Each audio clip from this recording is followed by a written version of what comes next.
Hello বন্ধুরা, আশা করি সবাই ভালো আছো। আজকে চলে এলাম তোমাদের জন্য নতুন একটা স্টোরি নিয়ে, যাকে বলে এক টিকিটে দুই সিনেমা দেখা। আমাদের আজকে ভিডিওতে থাকছে একসাথে দুইটা গল্প। তোমাদের প্রিয় আশিক ভাই এবং প্রিয়াঙ্কা আপুর দুইটা গল্প দুইজনের পছন্দ। তবে সব থেকে কার গল্পটা তোমাদের কাছে বেশি ভালো লেগেছে সেটা অবশ্যই কমেন্ট করে জানাবে, কেননা একটা গল্প আশিক ভাইয়ের, অপর গল্পটা প্রিয়াঙ্কা আপুর। তাই এক টিকিটে দুই গল্প। তোমাদের কেমন লেগেছে সেটা অবশ্যই জানাবে। গল্প দুটো অবশ্যই শুনে কমেন্ট করবে। রাফি আজ এই কলেজে নতুন, অনার্স তৃতীয় বর্ষে এসে ট্রান্সফার হয়ে তার এই কলেজে আসা। রাফি দেখতে অনেকটা বোকার মতো, মানে যেটাকে আধুনিক যুগে খ্যাত বলে। এই যুগে চুলগুলো বড় আর অগোছালো এবং কাপড়টা কম দামি হলেই সে খ্যাত নামে পরিচিত লাভ করে। রাফি কলেজ গেট দিয়ে প্রবেশ করা মাত্র সবাই কেমন করে যেন তাকিয়ে আছে। রাফি ক্লাসের পেছনে বেঞ্চে গিয়ে বসছে। স্যার রুমে প্রবেশ করে। এই ছেলে, তোমাকে তো আগে কখনো দেখিনি। কে তুমি? স্যার, আমি এখানকার নতুন স্টুডেন্ট। স্টুডেন্ট? স্যার অবাক হয়ে অপর পাশের সারি থেকে মেয়ে কণ্ঠে, স্যার বাদাম বিক্রেতা। মেয়েটি এই কথা বলার সাথে সাথে ক্লাসে হাজির হলো, পড়ে গেল। সবাই চুপ করো। এই ছেলে, তোমাকে তো 3 বছর দেখি না। স্যার, ট্রান্সফার হয়ে আসছি। ট্রান্সফার হলে কেন? পারিবারিক সমস্যায়। ওহ, তো পরিবারে কে আছে? আমি একাই। একা মানে? মা বাবা কোথায়? মা বাবা নাই। মা বাবা নেই নাকি বেঁচে নেই? নাই। তাহলে কোথায় বড় হয়েছো? এতিমখানায়। আচ্ছা, নিয়মিত ক্লাস কইরো। চেষ্টা করব। ওকে। আজকের মতো ক্লাস শেষ হওয়ার পর রাফি ক্লাসরুম থেকে বের হওয়ার সময় বাদাম বিক্রেতা বলা মেয়েটি রাফির সামনে এসে খ্যাত বলে চলে গেল। কলেজ ক্যাম্পাসে হাঁটার সময় একটি ছেলে এসে, হাই, হ্যালো। কেমন আছো? আলহামদুলিল্লাহ ভালো, তুমি? আমিও ভালো। আচ্ছা, তোমার কি বাবা মা নাই? না। ক্লাসে যা বলছো তা কি সত্য? মিথ্যা বলবো কেন? আমিও তোমার পথের প্রতিক্রিয়া ভাই। তোমারও কেউ নেই? না। ও ওকে, আমরা ফ্রেন্ড। ওকে। কলেজে নিয়মিত কয়েকদিন আসা যাওয়ার পর রাফি সবার সাথে পরিচিত হয়েছে। ঠিক আছে, কিন্তু ফ্রেন্ড বলতে ওই রনি নামী ছেলেটাই। ক্লাসে রনি আর রাফি আজ আগেই চলে গেল। ক্লাসে গিয়ে দেখে বাদাম বিক্রেতা বলা মেয়েটি আর তার সাথে 4-5 জন বান্ধবী। এই দেখ, খ্যাটটা আসছে। এই মেয়েটির নাম রিহা। এই বলে ওরা হাসাহাসি করছে। দোস্ত, এই মেয়েটার পরিচয় জানোস? রিহা এখানকার এমপির মেয়ে। ও দোস্ত, ওর পিছনে লাগিস না, তাহলে ওর বাবার লোকেরা আমাদের শেষ করে দেবে। আচ্ছা চল। ক্লাস শেষে রাফি নিচের দিকে চেয়ে চেয়ে হাঁটতেছে। তখন রিহা কোথা থেকে যেন হঠাৎ রাফির শরীরের উপর এসে ধাক্কা খেলো। ঠাস ঠাস করে রাফির গালে কয়েকটা থাপ্পড় বসিয়ে দেয়। এই ছোট লোকের বাচ্চা, জারজ বেহায়া, খ্যাতের বাচ্চা খ্যাত। মেয়ে দেখলে ধাক্কা দিতে ইচ্ছে করে, তাই না? মুখের ভাষা ভালো করো।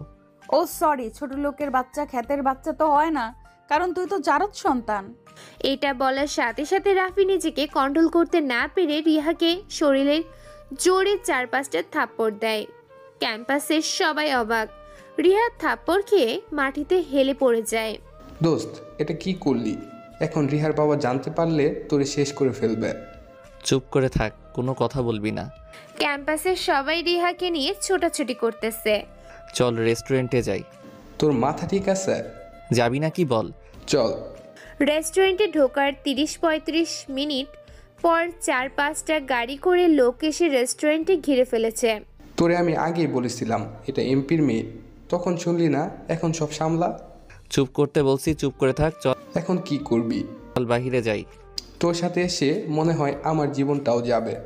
রইন না, তুই কিন্তু বেশি কথা বলতাছস। আচ্ছা চল। রাফি বের হয়ে ওদের লিডারের সামনাসামনি হওয়ার পর, আপনি কুমিল্লার রাফি ভাই না? সরি ভাই, আমরা বুঝি নাই আপনি কুমিল্লার রাফি ভাই। ইটস ওকে ভাই, কিছু মনে করিয়েন না। এই সোহেল ভাইয়ের জন্য এক প্যাকেট ব্যঞ্জন নিয়ে আয় তো। লাগবে না বলে রাফি আর রনি বাসার উদ্দেশ্যে হাঁটা শুরু করে। আর পুরো ক্যাম্পাসের ছেলে মেয়ে রাফির দিকে অবাক চোখে তাকিয়ে আছে। দোস্ত, আমি কিছুই বুঝলাম না, ওরা দৌড়ে দেখে এভাবে কথা বললো কেন? তোর বোঝা লাগবে না। কয়েকদিন পর কলেজে যাওয়ার পর দেখে রিহা ক্যাম্পাসের একটা আম গাছে বসে আছে। রাফিকে দেখা মাত্র রিহা রাফির সামনে এসে, সরি, কেন? ওই দিনের এমন ব্যবহারের কারণে। ও, ইটস ওকে। বলে রাফি রনির সাথে কথা বলতে বলতে চলে যায়। কি রে, কি ভাবতাছোস? মেঘলা রিহার বান্ধবী। রাফিকে জীবনসঙ্গী বানালে কেমন হয় রে? কি সব আবল তাবল বলছিস? হ্যাঁ, আবল তাবল না, বল কেমন লাগবে। গুন্ডাটার চেহারা তো খারাপ না, কিন্তু চলাফেরাটা খারাপ লাগে। ঠিক করে নিতে হবে আর কি। তুই সিরিয়াস? সিরিয়াস। তোর যেটা ভালো মনে হয় কর। এখন চল। পরের দিন কলেজ ক্যাম্পাসে রাফিকে দেখতে পেয়ে রিহা রাফির কাছে গিয়ে, কেমন আছো? হ্যাঁ ভালো। কেউ ভালো মন্দ জিজ্ঞাসা করলে তাকে বলতে হয়। জারদ সন্তান, তাই কেউ শিখায় নাই। এইসব বলো কেন? তুমি তো মাত্র 5-6 দিন আগে বলছো। তার জন্য তো সরি বললাম। হুম। তোমার নাম্বার দাও। নাম্বার কেন? এমনি। এমনি হলে তো আর প্রয়োজন নাই। দিবা কি না? 017622। Thank you. রাফি কোনো উত্তর না দিয়ে চলে গেল। রাত 12টার পর রাফি কাজ শুরু হয়। বেশিক্ষণ কাজ করে না। কারোর গলা কাটতে যতক্ষণ লাগে ততক্ষণই তার কাজ। রাফি এসব কাজ করলেও ভালো মানুষের কোনো ক্ষতি করে না। সমাজে খারাপ মানুষগুলোর গলা কাটা তার নেশা। যারা সমাজে রাফির মা বাবার মতো 10 মিনিটের মজার জন্য একটা অবহেলিত বাচ্চা জন্ম দেয়, রাফি রাত বেরাতে রাস্তাঘাটে এসব মানুষকে খুঁজে হত্যা করে। আর তার জন্য রাফিকে আন্ডারওয়ার্ল্ডের লোকেরা আর রাজনীতিবিদরা খুব ভালোভাবে চেনে। রাফি রাতে রাস্তা দিয়ে হাঁটতেছে, এমন সময় একটা অচেনা নাম্বারে ফোন আসে। হ্যালো। কেমন আছো? রাফি বুঝতে পারে এটা রিহা। হ্যাঁ ভালো। আবার ভুলে গেছো? কি? আমি কেমন আছি সেটা জানতে চাইলে না কেন? আমার ইচ্ছা করে নাই। কেন ইচ্ছে করে নাই? অজানা কারণে। ও, হ্যাঁ। অ্যাভয়েড করছো, বুঝছি। অ্যাভয়েড না, আমি এরকমই। আচ্ছা, কাল কলেজে আসবা কখন? জানি না। জানো না কেন? এমনি জানি না। আর তুমি কে যে তোমাকে আমার সব কিছু বলতে হবে? আমি তোমার বউ। কি? Hi, I love you. বলেই ফোনটা কেটে দিছে। রাত গিয়ে সকাল হলো।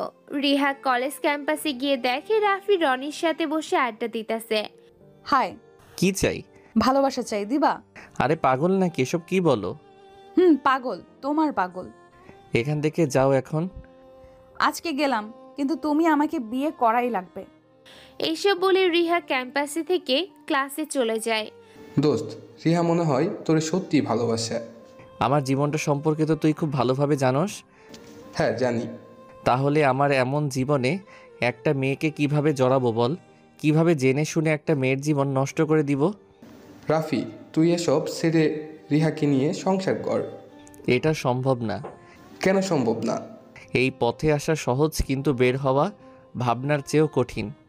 হ্যাঁ তা ঠিক, কিন্তু কোনো কিন্তু না, এখন ক্লাসে চল।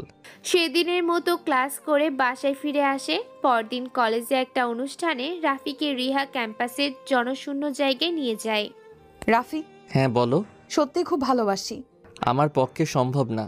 কেন সম্ভব না? অনেক কারণ আছে। বলো। আচ্ছা, যেই ছেলেটা খুন করে তুমি কি তাকে জীবনসঙ্গী করবে? যেই ছেলেটা দৈনিক নেশা করে তুমি কি তাকে বিয়ে করবে? হ্যাঁ, আমি তাকে বিয়ে করব। কিভাবে সম্ভব এটা? তুমি কি পাগল হয়ে গেছো? হ্যাঁ, আমি পাগল। হ্যাঁ তাই তো এসব কথা বলতেছো। একটা সুস্থ মস্তিষ্কের মানুষ কখন এসব জানার পর একটা ছেলেকে ভালোবাসতে পারে না? আমি ভালোবাসবো। তোমাকে নিয়ে দূরে কোথাও চলে যাব, যেখানে আমরা সম্পূর্ণ অপরিচিত থাকব। আমি পারবো না। কেন? বোঝো না কেন? আমার প্রতিটা রাত কাটে নেশার উপর। তোমার যখন নেশা করার ইচ্ছা হয় তখন আমাকে বলবা, সব নেশা শেষ করে দিব। থাকতে পারবো না তো সারা জীবন? পারবো। রিহার এসব পাগলামির কারণেও রাফি ও রিহাকে ভালোবেসে, তাই রাফি রিহাকে নিয়ে দূর কোথাও চলে যাওয়ার সিদ্ধান্ত নেয়। রাফি আর রিহা দুজন রাস্তায় আনমনে হাঁটছে। চারদিক অন্ধকার আর শীত। এরা কোথায় যাবে এসব এখনো ঠিক করে নাই। রিহা রাফির হাত ধরে হাঁটছে আর একে অপরের সাথে বারবার ধাক্কা খাচ্ছে। এইভাবে কতক্ষণ এগিয়ে যাবার পর হঠাৎ একদল লোক এসে রাফিকে হামলা দেয়। রাফির সাথে সবসময় পিস্তল থাকে, কিন্তু রিহার কথায় পিস্তল ফেলে আসছে। রাফি প্রথম প্রথম কয়েকটা ছেলেকে ঠিকই মারছে, কিন্তু পিছন থেকে কালো মোটা একটা ছেলে মাথায় পিটা দিয়ে রাস্তায় গুয়ায় ফেলে। তখন রিহা হাসতে হাসতে আর দুই হাত দিয়ে তালি দিতে দিতে রাফির সামনে আসে। এই জারজ, তুই কি মনে করেছিলি তোরে আমি বিয়ে করব? আজকের এই দিনটার জন্য আমাকে অনেক দিনও অভিনয় করতে হয়েছে। আজকে তোকে আমি মেরেই ফেলবো। হা হা হা। ওই কুত্তার বাচ্চা, এভাবে হাসছিস কেন? এটা বলে রিহা শরীরে জোরে রাফির গালে থাপ্পড় দেয়। রিহা, তুই কি মনে করছিলি আমি বোকা? মানে? আমার কোমরে পিস্তল নেওয়ার সময় তুই যখন আমাকে না করছস তখনই আমি আমার লোকদেরকে বলে রাখছি। কি? হ্যাঁ, এই তোরা এদিকে আয়। এটা বলার সাথে সাথে 30-35 জন লোক এগিয়ে আসছে, সবগুলোর হাতে পিস্তল। রিহা এসব কাণ্ড দেখে রিহার মাথা নষ্ট হয়ে যাবার মতো। রাফি, আমাকে মাফ করে দে তোরে মাফ করব? প্লিজ। তোরে আজকে ধর্ষণ করব। রাফি প্লিজ, আমার এমন ক্ষতি করিস না, আল্লাহর কসম আমি আর তোর পিছনে লাগবো না।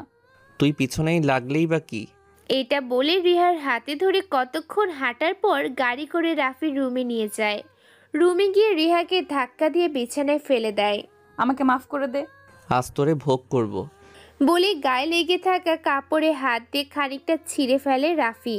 যখন এগিয়ে গেল তখন রিহা মাফ করে দাও বলে জোরে কান্না করে দেয়। তুই কি মনে করছস তোর এই নোংরা শরীর আমি স্পর্শ করব? তুই বাজারের মেয়ের চেয়েও নিকৃষ্ট। শোন, এই রাফি যতই খারাপ হই, জীবনে যা কিছু করি বা না করি, কিন্তু এটা কসম করে বলতে পারি আজ পর্যন্ত কোনো মেয়ের দিকে ওই দৃষ্টিতে তাকাই নাই। আমাকে ক্ষমা করে দাও। এখন রুম থেকে বের হ। রাফি রিহাকে রুম থেকে বের করে দিয়ে শুয়ে শুয়ে ভাবতে থাকে। আমাদের মা বাবা নাই বলে কেউ কি আপন করে নিতে পারে না?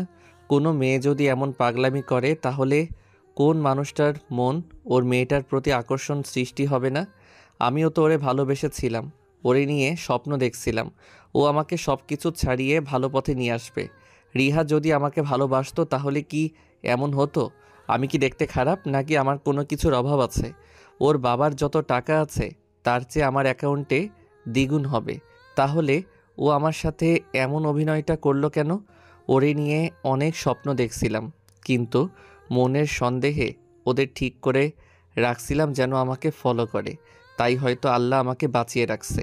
এগুলো রাফি ভাবতে ভাবতে চোখ দিয়ে আপনা আপনি কয়েক ফোঁটা পানি চলে আসে। 2 দিন পরে কলেজে যায়। দোস্ত, 2 দিন তোর মোবাইল বন্ধ ছিল কেন? এমনি। মনে হয় তোর মনটা খারাপ। আরে না, চল ওই দিকের গাছটার নিচে গিয়ে বসি। কতক্ষণ বসে থাকার পর পেছন দিয়ে রিহা এসে হাজির। রনি রিহাকে দেখে, দোস্ত আমি গেলাম। কোথায় যাবি? ক্যাম্পাসে আসি, তুই ভাবির সাথে কথা বল, আমি গেলাম। কে ভাবি? পিছনে তাকিয়ে দেখ। রাফি পিছনে তাকিয়ে দেখে রিহা মন খারাপ করে দাঁড়িয়ে আছে। আবার মারতে চাও? আর একবার কি সুযোগ দেওয়া যায় না? পরের বার বিছানায় নিয়ে ঘুমানোর পর পিস্তল দিয়ে মাথার খুলি ফুটো করে দিবা। আসলে আমি তোমার থাপ্পড় খাওয়ার পর তোমার খোঁজ খবর নিয়ে দেখি তোমার সাথে ফেস টু ফেস কিছু করতে পারবো না, তাই এসব করছি। ভালোই করছো। তুমি কি জানো মন ভাঙা আর মসজিদ ভাঙা সমান কথা? রিহা চুপ করে আছে। কাউকে ভালোবাসতে না পারলে কেন এমন করে তার জীবনটা নষ্ট করে দিতে চাও? তোমাকে থাপ্পড় দিছি তাই তো এত রাগ নাকি? আমাকে ইচ্ছা মতো যতগুলি মন চাই ততগুলো থাপ্পড় দিয়ে সামনে থেকে চলে যাও। রাফি, মানুষই তো ভুল করে, আমাকে মাফ করে দাও। আমি মাফ করে দিছি, কিন্তু বিশ্বাস জিনিসটা একবার ভেঙে গেলে সেটা ঠিক হয় না। তার মানে আমাকে অবিশ্বাস করো? হ্যাঁ, এখন সুযোগ দিলে পরে আবার আমাকে মারতে প্ল্যান করবা না, তার কি কোনো গ্যারান্টি আছে? রিহা চুপ হয়ে আছে। বাই, ভালো থাকো বলে রাফি ক্যাম্পাসে থেকে বের হয়ে রুমে এসে শুয়ে থাকে। এমন সময় রাফির মোবাইলে একটা ফোন আসে। রাফি ভাইয়া। কে? ভাইয়া, আমি জিনিয়া। ও, কেমন আছিস রে? ভাইয়া, আমি ভালো নাই। কান্না করে করে। ওই কি হয়েছে রে? সেলিম নামের ছেলেটা আমাকে রাস্তায় যা তা বলছে আর গায়ে হাতও দিচ্ছে। কি, তোর গায়ে হাত দিছে? হ্যাঁ। আচ্ছা, আমি কালকে আসতেছি। আচ্ছা। এটা জিনিয়া, রাফিকে ধর্মের ভাই বলেছে। এই মেয়েটারও কেউ নাই। রাফি সব কিছু ঠিকঠাক করে বাড়ির উদ্দেশ্যে রওনা দেয়। বাড়িতে পৌঁছানোর পরে দেখে জিনিয়া কান্না করতে করতে রাফির বুকে এসে পড়ছে। বোন, চিন্তা করিস না, আমি ওরে দেখে নিব। বলে রাফি সেলিমের খোঁজে বের হয়ে সেলিমকে খোঁজে জিনিয়ার সামনে এনে। এই ছেলেটা? হ্যাঁ। আমার বোনের গায়ে নাকি হাত উঠাইছস? ভাই আমি জানতাম না এটা আপনার বোন। আমার বোন জানলে হাত দিতি না, আর অন্য কেউ হলে হাত দিবি? সরি ভাই, আর এমন হবে না। ওর পায়ে ধরে ক্ষমা চা। না ভাই, ওর মতো পশু পায়ে ধরা লাগবে না, চলো। চল। রুমে যাওয়ার পর। ভাইয়া, তোমার লেখাপড়া কেমন চলছে? হ্যাঁ ভালো। ভাইয়া, এগুলো তোমার জন্য রান্না করেছি। তুই এত কষ্ট করতে গেলি কেন? তোমার জন্য কিছু রান্না করলাম আর তুমি বলতেছো কষ্ট। হুম। ভাইয়া, আরো কিছু বলবি নাকি? আমার একটা পছন্দের ছেলে ছিল। তাই নাকি? আমার বোন কোন ছেলের প্রেমে পড়ছে? এই, আমি প্রেম করি নাই, ওই ছেলেটা আমাকে অনেক দিন ধরে ফলো করে। হুম। ছেলেটার নাম কি আর কি করে? ছেলেটার নাম আবরার খান, ব্যাংকে জব করে। আচ্ছা, আমি 2 দিনের মধ্যে সব ব্যবস্থা করতেছি। ভাই, তুমি আপন ভাইয়ের চেয়েও বেশি। বলে জিনিয়া কান্না করে দেয়। আরে কান্না করার কি আছে, এটা তো খুশির খবর। তুমি আমার আপন ভাই। আপন ভাই তো। পরের দিন কলেজে যাওয়ার পর রিহা রাফিকে দেখা মাত্র দৌড়ে এসে রাফির শার্টের কলারে ধরে রাফিকে কোনো কথা বলার সুযোগ না দিয়ে সবার সামনে ঠোঁটে চুমু দিয়ে দিছে। রাফি থ মেরে দাঁড়িয়ে আছে। রাফি মনে করছে হয়তো ওই দিনের মতো থাপ্পড় দিবে, কিন্তু চুমু দিয়ে দিছে। ওই, এটা কি করলে তুমি? কুত্তা, তুই এতদিন কোথায় ছিলি? জাহান্নামে ছিলাম। তোর কোনো সমস্যা? বাবু, এসব বলো কেন? এই বলে আবার জড়িয়ে ধরছে। ঠিক তখনই রাফি কষে রিহার গালে থাপ্পড় মারে। তখন রিহা কান্না করতে করতে বলে, হ্যাঁ, আমি প্রথম অভিনয় করেছি, কিন্তু এখন তো ভালোবাসি। আমি তোমার সাথে অভিনয় করতে করতে ভালোবেসে ফেলেছি। কেন আমাকে বুঝতেছো না? I love you. তুই যতটা ভালোবাসোস আমি তার চেয়েও বেশি ঘৃণা করি। এটা কি তোমার মনের কথা? হ্যাঁ, আমার কথা। এই বলে রাফি ক্যাম্পাস থেকে বের হয়ে গেছে। রাফি মাঝরাতে বসে বসে ভাবতেছে, আগেই ভালো ছিলাম, কেন একটা মেয়ের পাগলামিতে ওর মায়ায় জড়াইছি। এখন এই মায়ের বাঁধনটা যে ছাড়তে চাইছে না। এইসব ভাবনার ছেদ ঘটিয়ে রনির ফোন। দোস্ত, তুই নাকি ক্যাম্পাসে রিহাকে থাপ্পড় দিছস? হ্যাঁ, তো কি হয়েছে? ক্যাম্পাসে সবাই কানাগুনা করতেছে। মানুষ এগুলো খুব ভালো পারে। এখন বল, কিসের জন্য ফোন দিছস?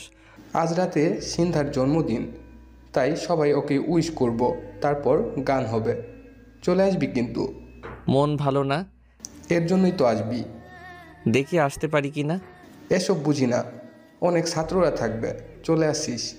তুই যাওয়ার সময় আমার রুমে আসিস, তারপর দুজনে যাব। ওকে মাম্মা। ওকে, বাই।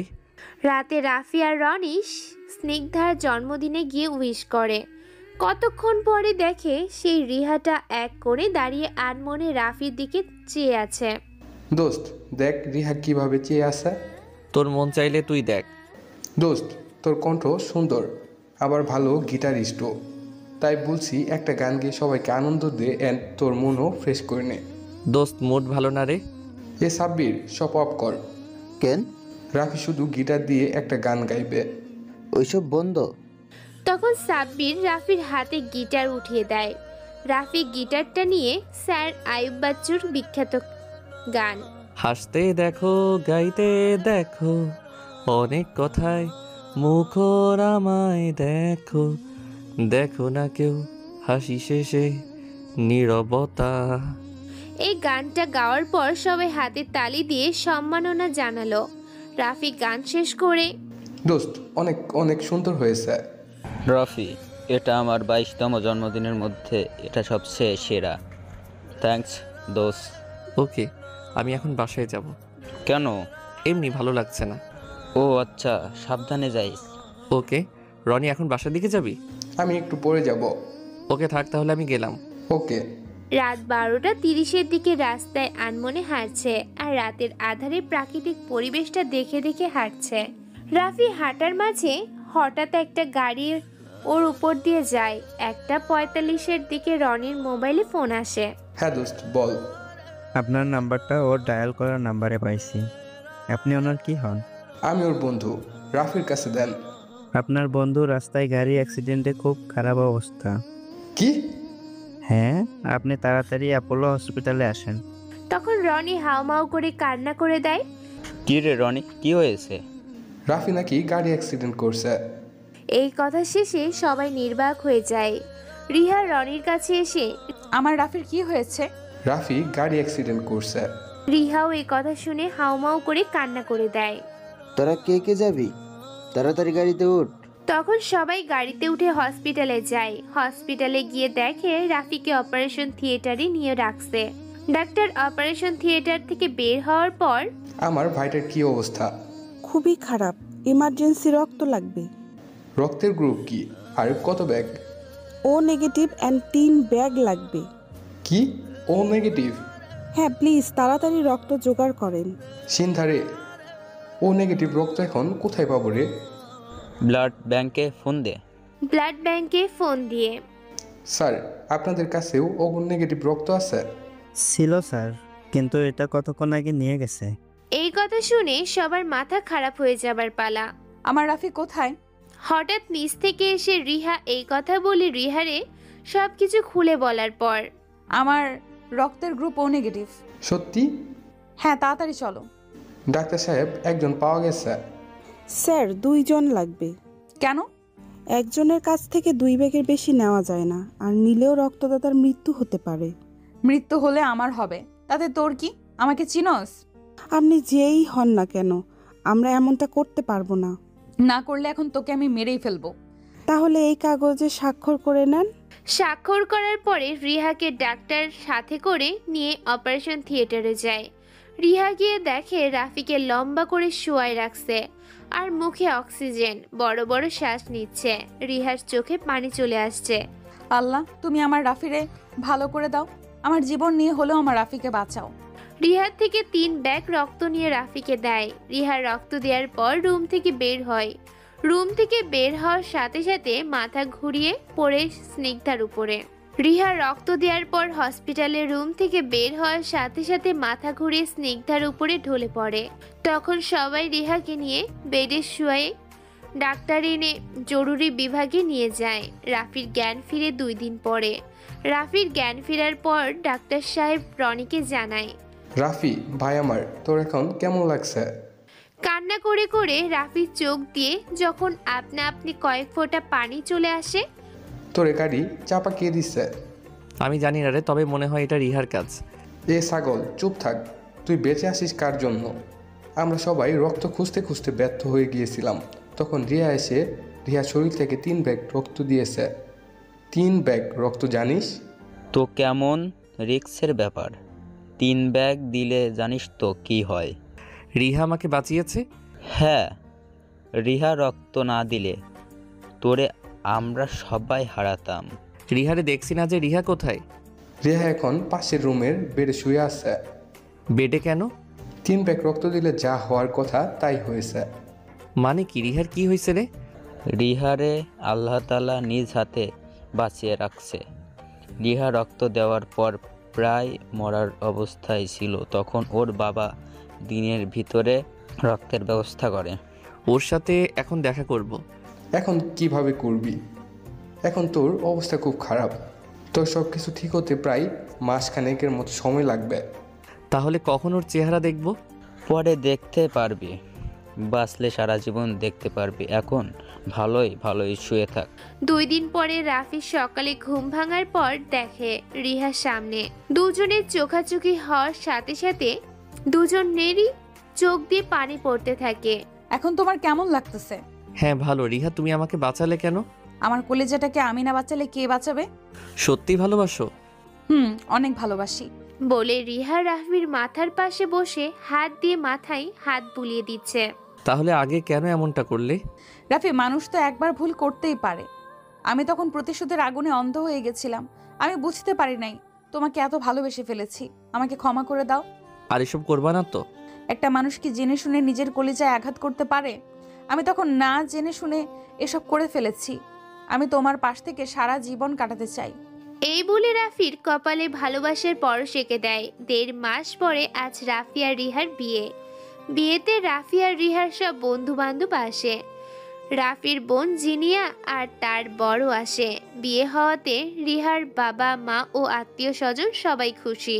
বাবা, আমি আমার পাগলি মেয়েটাকে তোমার হাতে তুলে দিলাম।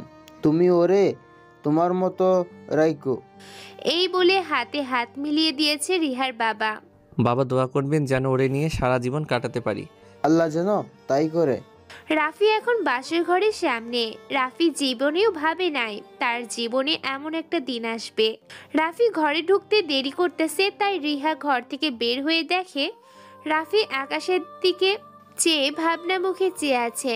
তখন রিহা রাফির পেছন থেকে জোরে জড়িয়ে ধরে। তখন রাফিও পিছনে ফিরে রিহাকে অনেক শক্ত করে জড়িয়ে ধরে ঠোঁটে ঠোঁট মিলিয়ে দেয়। এই কেউ দেখে ফেলবে তো? দেখলে দেখবে। দেখলে দেখবে মানে? তুমি কি সবার সামনেই এমন করবা? আমার বউরে আমি করবো, তাতে কার কি? আহারে, এখন ভালোবাসা উতলে উঠছে। ঠোঁট ভেঙে ভেঙচি কেটে। ওই এটা বললে কেন? 2 মাস আগে তো আমি কতবার বলছি, বাবু আমি ভুল করছি, আমাকে মাফ করে দাও। তখন গন্ডারটার একটুও মন গলে নাই। কি আমি গন্ডার? গন্ডার, হাতি আরো বড় বড় প্রাণী। দাঁড়াও তোমাকে দেখাচ্ছি মজা। এখন হাতির নিচে পড়তে হবে। দেখে নাও। বলে শাড়ির আঁচলে প্যাচ খুলতে থাকে। এই রাখো রাখো, রুমে গিয়ে নেই তারপর। না, এখানেই আমার স্বপ্ন, খোলা জায়গা করব। বলি দুষ্টুমাকে হাসি দেয়। তখন রাফি রিহাকে পাজা কোলে করে নিয়ে বাসর করার উদ্দেশ্যে রুমে ঢুকে লক করে দেয়। তাই আর বাকিটুকু বলতে পারলাম না। সিসি ক্যামেরা থাকলে হয়তো বলা যাইতো।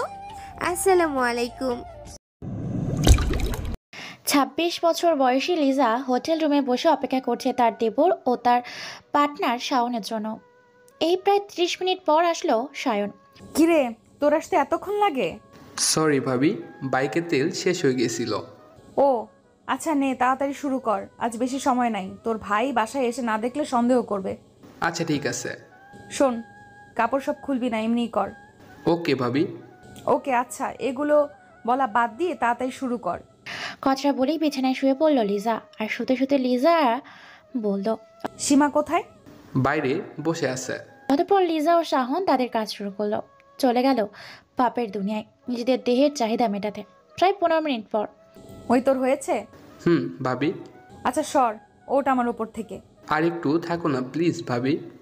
তোকে সুখ দিতে গিয়ে আমি আমার সংসার ভাঙতে পারবো না, সর। একটা ধাক্কা দিয়ে সরিয়ে দিল শাওনকে লিজা। তারপর নিজের কাপড় ঠিক করতে করতে লিজা বলল, আমি গেলাম। আর শোন, বারবার কল করবি না বলে দিলাম। তোর ভাইয়া মাঝে মাঝে ফোন হাতে নেয়, যদি ধরা পড়ি তাহলে আমাকে আর পাবি না। না না ঠিক আছে ভাবি, আমি তোমাকে হারাতে পারবো না। এই বলে লিজা নিজের বোরখা পরে রুম থেকে বেরিয়ে সীমাকে ডেকে নিয়ে হোটেল ত্যাগ করে। লিজা বাইরে এসে একটা সিএনজি ধরে বাসার দিকে রওনা হয় সীমাকে সাথে নিয়ে। আসলে সীমা হলো লিজার বাসার কাজের মেয়ে, যাকে লিজা নিজের বোনের মতো দেখে আর বিশ্বাসও করে। তাই ওকে সাথে নিয়ে নিজের ইচ্ছে মতো পরপুরুষের সাথে নিজের চাহিদা মেটায় লিজা। এই সীমার আরও একটা চরিত্র আছে, যেটা এই গল্পে পরে আপনারা জানতে পারবেন। এদিকে শাওন এখনও হোটেল রুমেই বসে আছে, যেখানে এতক্ষণ নিজের চাহিদা মেটালো দুজনে। শাওন বসে বসে ভাবছে, লিজা ভাবির কিসের অভাব? টাকা, সম্পত্তি, স্বামীর ভালোবাসা। ওর তো 3 বছরের একটা মেয়েও আছে। আর আমার তো মনে হয় না সাদিক ভাইয়া ওর কোনো চাওয়া অপূর্ণ রেখেছে। তাহলে কেন? এসব ভাবতে ভাবতে ঘড়ির দিকে তাকিয়ে শাওন দেখে 3:46। ওরে বাবরে, বলে উঠে দাঁড়ায় শাওন। আজ প্রাইভেট মিস হবে বলে মনে হয়। হোটেল থেকে বেরিয়ে এসে বাইক নিয়ে চলে যায় শাওন। এদিকে প্রায় 15 মিনিট পর বাসার সামনে চলে আসে লিজা। তারপর সিএনজি ভাড়া দিয়ে লিজা সীমাকে বলল, কিরে সীমা, তোর ভাইয়া আবার আসে নাই তো? মনে হয় আসে না ভাবি, আসলে তো বাইরেই গাড়ি থাকতো। আচ্ছা তাড়াতাড়ি চল। অতঃপর লিজা বাসায় এসে গোসল করে ফ্রেশ হয়ে সোফায় বসে টিভি দেখছে। এমন সময় শিপনের ফোন। লিজা প্রথমে ধরলো না, কিন্তু শিপনও নাছর বান্দা, ফোন দিয়েই যাচ্ছে। অতঃপর কলটা রিসিভ করলো লিজা। কি বলবি তাড়াতাড়ি বল। কলটা ধরতে এত দেরি হলো কেন ভাবি, জানতে পারি? আমি কি তোর বউ যে তোকে সব বলতে হবে? আজ এরা পেঁচাল বাদ দিয়ে কেন কল করেছিস সেটা বল। কাল একটু দেখা করতে পারবে? না, কাল হবে না। কেন? আমার সমস্যা আছে। আর মনে রাখিস, আমি কোনো পতিতা না যে তুই ডাকলি আর আমি চলে আসব। আমার সংসার আছে, সব কিছু মেনটেন করে চলতে হয় আমার। তো কবে দেখা করবে? দেখি। টু কলটা কেটে দিল লিজা। তারপর সীমাকে 1 কাপ চা দিয়ে যেতে বলল। আবারও টিভি দেখায় মনোযোগ দিল লিজা। তারপর স্বামীটাকে কোলে নিল। ও, স্বামীরা হচ্ছে লিজার মেয়ে। সিরিয়াল দেখছে লিজা, পছন্দের সিরিয়াল বলে কথা। এই নিন ভাবি চা। তোর কাজ শেষ? হাত বাড়িয়ে চা নিয়ে বলল লিজা। ভাবি। আচ্ছা তো বস, এখানে টিভি দেখি। ভাবি। বলেই ফ্লোরে বসে পড়ল সীমা। আরে সোফায় বস না, এখন কি তোর ভাইয়া আছে? তারপর সোফায় বসতে বসতে সীমা বলল, কেমনে আপনি একসাথে দুজনকে সামলে দেন ভাবি? শাওন শিবন দুজন প্রেমিক? বলে একটা শ্বাস ছাড়ল সীমা। তারপর লিজা একটা হাসি দিয়ে বলল, দুজন কোথায় রে? তিনজন, তোর ভাইয়া আছে না? বলে একটা আবারও দীর্ঘশ্বাস ছাড়ল সীমা। সীমা তখন মনে মনে ভাবছে, আমি একটাকেই সামাল দিতে পারি না, আর উনি তিনটা। বিকাল 5টা। গাড়ির হর্ন শুনে তাড়াতাড়ি করে সোফা থেকে উঠে পড়ে সীমা। সীমার কাণ্ড দেখে মুচকি একটা হাসি দিল লিজা আর বলল, এত ভয় করিস তোর ভাইয়াকে? ভাবি অনেক। তাহলে আমাকে যে এইসবে সাহায্য করিস যদি জানতে পারে? সীমা চুপচাপ। কি ব্যাপার লিজা, কি করছো? আমার মামনি সামিরা কেমন আছো? বলে থপ করে সোফায় বসে পড়ল সাদিক। অনেক ক্লান্ত সে। তার এই তো টিভি দেখছি। আজকে খুব বেশি ক্লান্ত? আর তোমার অফিস তো 4টা বাজে শেষ হয়, তাহলে মাঝে মাঝে 5টা, 5:30, এমনকি কোনোদিন 6টা বাজেও বাসায় আসো কেন? অনেক কাজ থাকে তাই। আচ্ছা যাও, ওপরে যাও, গিয়ে ফ্রেশ হয়ে নাও, আর বাহানা দিতে হবে না। তারপর লিজা নাস্তা রেডি করছে আর এদিকে ওকে বলেই উপরের দিকে হাঁটা দিল সাদিক। যা সীমা, তোর ভাইয়াকে নাস্তা দে। ওকে ভাবি, যাচ্ছি। এদিকে সাদিক উপরে গিয়ে ফ্রেশ হয়ে নিল। তারপর নাস্তার টেবিল আসলো। কিরে সীমা, নাস্তা রেডি? ভাইয়া বসুন, দিচ্ছি। তারপর নাস্তা সেরে সাদিক নিজে লিজার কাছে চলে আসে। নাস্তা করছো? করলাম। আচ্ছা সন্ধ্যা তো হয়ে এলো, বাজারে যাবা না? না, আজ যাব না। যা আছে তাই দিয়ে সীমাকে চালিয়ে নিতে বলো। এইভাবেই দুজন গল্প করতে করতে অনেক সময় কেটে গেল। এখন রাত 10টা। লিজা ওয়াশরুম থেকে ফ্রেশ হয়ে এসে একটা নাইট ড্রেস পরেছে আর সাদিককে দেখছে। সাদিক বসে ল্যাপটপ নিয়ে কাজ করছে। তারপর লিজা সাদিককে পেছন থেকে জড়িয়ে ধরে বলল, আর কত অফিসের কাজ করবা? ঘরে যে বউ আছে সেটা ভুলে গেছো?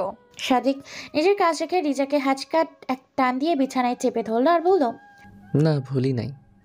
বলেই লিজার ঠোঁটে নিজের ঠোঁট ডুবিয়ে দিল। লিজাও নিজের স্বামীর সোহাগ চোখ বন্ধ করে উপভোগ করছে। এইভাবে প্রায় 10 মিনিট চলতো। তারপর হঠাৎ টেবিলে রাখা লিজার মুঠোফোনে মেসেজ টোন বাজতেই দুজনেই চোখ সেদিকে গেল। তখন সাদিক কিছু বুঝে ওঠার আগেই লিজা ওকে আরো শক্ত করে ধরে। আবারও ঠোঁটে ঠোঁট ডুবিয়ে দেয় সাদিকের। সাদিকও সেদিকে খেয়াল না করে নিজের স্ত্রীর ভালোবাসায় ডুবে গেল। এইভাবে চলতে থাকে স্বামী স্ত্রীর পবিত্র ভালোবাসা। তারপর হঠাৎ গভীর রাতে ঘুম ভাঙে লিজার। লিজার ঘুম ভাঙার পর লিজা সাদিকের দিকে তাকিয়ে দেখে সাদিক ঘুমাচ্ছে। লিজা উঠে ফোনটা নিয়ে দেখে শাওনের মেসেজ। তখন মনে মনে 101টা গালি দিল ওকে। দিয়ে এসে আবারও ঘুমিয়ে পড়লো লিজা। সকালবেলা 8টা বাজে। ঘুম ভাঙলো সাদিকের। লিজা এখনো ঘুমাচ্ছে। লিজার দিকে তাকিয়ে আছে সাদিক। ঘুমের মধ্যে লিজাকে নিষ্পাপ শিশুর মতো লাগছে। তারপর লিজার কপালে একটা আলতো কিস করে বিছানা থেকে উঠে সোজা ওয়াশরুম চলে যায়। তারপর শাওয়ার নিয়ে ফ্রেশ হয়ে বাইরে বের হয়। এদিকে লিজা এখনো ঘুমাচ্ছে দেখে সীমাকে ডেকে চা দিতে বলে। নিউজ পেপার নিয়ে ব্যালকনিতে বসে পেপার পড়তে শুরু করলো সাদিক। সীমা চা দিয়ে গেল আর সাদিক চায়ের কাপে চুমুক দিচ্ছে আর খবর পড়ছে। এদিকে লিজাও ঘুম থেকে উঠে গোসল সেরে আয়নার সামনে বসে সাজুগুজু করছে। সাদিক পেপার পড়া শেষ করে রুমে আসে। এসে দেখে লিজা একটা নীল শাড়ি পরে আয়নার সামনে বসে আছে। লিজাকে নীল শাড়ি এরকম নীল পরীর মতো লাগছে যা দেখে সাদিক নিজেকে আর কন্ট্রোল করতে পারলো না। লিজাকে পেছন থেকে জড়িয়ে ধরে তার পিঠে নাক বুঝতে লাগলো সাদিক। হঠাৎ সাদিকের স্পর্শে লিজা একটু কেঁপে উঠলো এবং লিজাও রং পরিবর্তন হতে লাগলো। তারপর সাদিক বলল, আচ্ছা লিজা, তুমি এত সুন্দর কেন? তোমাকে যত দেখি ততই তোমার রূপে মুগ্ধ হয়ে যায়। আচ্ছা তাই বুঝি? কেন, আগে কি সুন্দর লাগতো না? আসলে সেটা না, কিন্তু তুমি যেন দিন দিন আরো বেশি সুন্দর হয়ে উঠছো। সেটা কি জানো? হ্যালো মিস্টার, কয়টা বাজে? কেন, অফিসে যাবেন না? যাবো তো। তো আমাকে ছাড়েন আর অফিসে চলে যান। ধুর, সারাদিন অফিস আর অফিস, ভালো লাগে না। এই বলে সাদিক রেডি হয়ে অফিসের জন্য বেরিয়ে পড়লো। এখন সকাল 11টা। লিজা সোফায় বসে টিভি দেখছে। হঠাৎ করে এমন সময় লিওনের ফোন। লিজার ভার্সিটির ফ্রেন্ড লিওন। লিজা ফোনটা হাতে নিয়ে অবাক। নিলয় আমাকে কল করেছে। তারপর তাড়াহুড়ো করে রিসিভ করলো লিজা। হ্যালো, কেমন আছো নিলয়? আলহামদুলিল্লাহ ভালো, তুমি? আমি ভালো কি না সেটা তো জানোই। এসব এখন আর ভেবে লাভ কি? আচ্ছা বাদ দাও ওসব। তুমি তো বিয়ে করেছো তাই না? একটা ছেলে সন্তানও আছে, 6 মাস বয়স। আরে বাহ, তাহলে তো সুখেই আছো। আচ্ছা রাখি, এখন অফিসে আছি। আচ্ছা ভালো থেকো। ছোট করে কলটা কেটে গেল। তার 7 দিন পর লিজা প্রতিদিনের মতো সোফায় বসে টিভি দেখছে, কিন্তু লিজার যেন কিছুই ভালো লাগছে না। সেজন্য লিজা সীমাকে ডাক দিল একটু গল্প করার জন্য, কিন্তু সীমা বলল সে ব্যস্ত। আর এদিকে লিজা বোরিং হয়েছে বসে বসে, তাই মনে মনে ভাবলো একটু শপিং করলে কেমন হয়, শপিং করলে হয়তো মনটা ভালো হয়ে যাবে। যেই ভাবা সেই কাজ। রেডি হয়ে বেরিয়ে পড়লো শপিং করতে। যাওয়ার আগে সীমাকে বলে গেল যে সাদিক আসলে যেন তাড়াতাড়ি নাস্তা রেডি করে ওকে খেতে দেয়। তারপর টানা 3 ঘন্টা ঘোরাঘুরি করে শপিং করার পর মার্কেট থেকে বের হলো লিজা। লিজা বের হয়ে দেখে শিপন সামনে দাঁড়িয়ে আছে। এই জন্য লিজা শিপনকে পাশ কাটিয়ে যেতে চাইলে তারপরেও শিপন লিজাকে দেখে ফেললো। কি খবর ভাবি, শপিং করলে? ভাবি তোমাকে আজ খুব সুন্দর লাগছে। এই কথা শুনে লিজা লজ্জায় চুপচাপ মাথা নিচু করে দাঁড়িয়ে আছে। আচ্ছা ভাবি চলো না, পাশে একটা হোটেল আছে একটু। আজ পারবো না শিপন, তোর ভাইয়া বাসায় এসে পড়েছে মনে হয়। আরে ভাবি কিছু হবে না, চলো প্লিজ। না শিপন, আজ আমি পারবো না। বলেই চলে যেতে লাগলো লিজা। তখনই শিপন বলে উঠলো, কি বললে পারবে না? তাহলে কি ভিডিও? লিজা থেমে গেল। শিপনও গ্রিন সিগন্যাল পেয়ে লিজাকে নিয়ে হোটেলে চলে গেল। এদিকে সাদিক বাসে এসে বসে আছে, কিন্তু লিজার কোনো খবর নাই। কয়েকবার ফোন করলেও রিসিভ হয়নি, তাই একটু টেনশন হচ্ছে। সীমাকে বারবার প্রশ্ন করলেও সে বলে শপিংয়ে গেছে। আসলে সীমা এটা জানে যে লিজার দেরি হবার কারণ কি, তাই সীমা টেনশন না করতে পেরে নিজের কাজ করছে। তারপর সন্ধ্যার কিছুক্ষণ পর বাসায় ফিরল লিজা। দাঁড়াও লিজা, কোথায় ছিলে এতক্ষণ? এই তো শপিংয়ে গেছিলাম। পাঁচটা হাসি দিয়ে। কি 5 ঘন্টা লাগে তোমার শপিং করতে? লিজা চুপচাপ কোনো কথা বলে না উপরে চলে যাচ্ছে। সাদিকও লিজার পিছন পিছন উপরে গেল। লিজা রুমে গিয়ে ফ্রেশ হয়ে রুমে ঢুকতেই সাদিক আবার প্রশ্ন করলো, কি হলো লিজা, আমার প্রশ্নের উত্তর দিচ্ছ না কেন? কি উত্তর দিব? কি উত্তর দিবা মানে? তুমি এতক্ষণ কি এমন কাজ করলে যে তোমার এত দেরি হলো বাসায় ফিরতে? সাদিক চিল্লাবা না, সামিরা পাশের রুমে পড়ছে। এমন সময় হঠাৎ লিজার ফোনটা বেজে উঠল। লিজা ফোনটা নেওয়ার আগে সাদিক ফোনটা নিয়ে রিসিভ করে। কোনো কথা না বলে কানে ধরতেই অবাক হয়ে যায়, কারণ ওপাশ থেকে শাওন বলছে, কি ব্যাপার ভাবি, আজ নাকি তুমি শিপনকে টাইম দিছ? তো আমাকে কি ভুলে গেছো? এপাশে সাদিক চোখ। লিজা ফোনটা নেওয়া কোনো চেষ্টাও করলো না, শুধু নিচের দিকে তাকিয়ে মাথা নিচু করে দাঁড়িয়ে আছে, কারণ সে সাদিকের মুখ দেখে বুঝে গেছে কলটা কে করেছে। তারপর শাওন আবারও বলল, কি ব্যাপার ভাবি, কথা বলছো না কেন? ভাইয়া কি পাশে আছে? সাদিক এখনো চুপ করে সব শুনছে আর রাগে ফুলে উঠছে। আর লিজা মাথা নিচু করে দাঁড়িয়ে আছে ঠিকই, কিন্তু মুখে কোনো অনুশোচনা বা ভয়ের ছিটে ফোটাও নেই লিজার। ওপাশ থেকে আবারও বলে উঠল, ও বুঝছি, আচ্ছা রাতে মেসেজ দিও, এখন রাখি। বলি লাইনটা কেটে দিল শাওন। এসব কি লিজা, কতদিন থেকে চলছে এসব? সাদিকের প্রশ্নের জবাবে লিজা একদম সোজা জবাব দিল, তোমার আর সীমার সম্পর্ক যত দিন থেকে চলছে আমারটাও ততদিন থেকেই চলছে। সাদিক লিজার এমন কথা শুনে রীতিমতো অবাক। কি সীমা আর আমার সম্পর্কে লিজা সব জানে? কি অবাক হচ্ছ তো? অবাক হবার কিছু নেই, কারণ সীমা আমার কথাতেই এসব করছে। এই সব কিছুই আমার প্ল্যান, কিন্তু আমি এসব কেন করেছি জানতে চাও? হঠাৎ লিজার এমন কথা শুনে সাদিক পুরো থ হয়ে গেল। কি বলছে এসব লিজা? আর লিজার কথাতেই এসব করছে সীমা, কিন্তু কেন? সাদিক তখনই নিশ্চুপ হয়ে বিছানায় বসে পড়ল আর বসে বসে ভাবছে, আমি জানতাম একজন স্ত্রী তার সব কিছুর ভাগ অন্য কাউকে দিতে পারলেও কিন্তু তার স্বামীর ভাগ সে কখনো কাউকে দিতে চায় না, এমনকি দেয়ও না। কিন্তু লিজা নিজে থেকে সীমাকে আমার কাছে পাঠিয়েছে। সাদিক এসব কিছুই যেন ভুলতে পারছে না। লিজা এসব করলো কেন?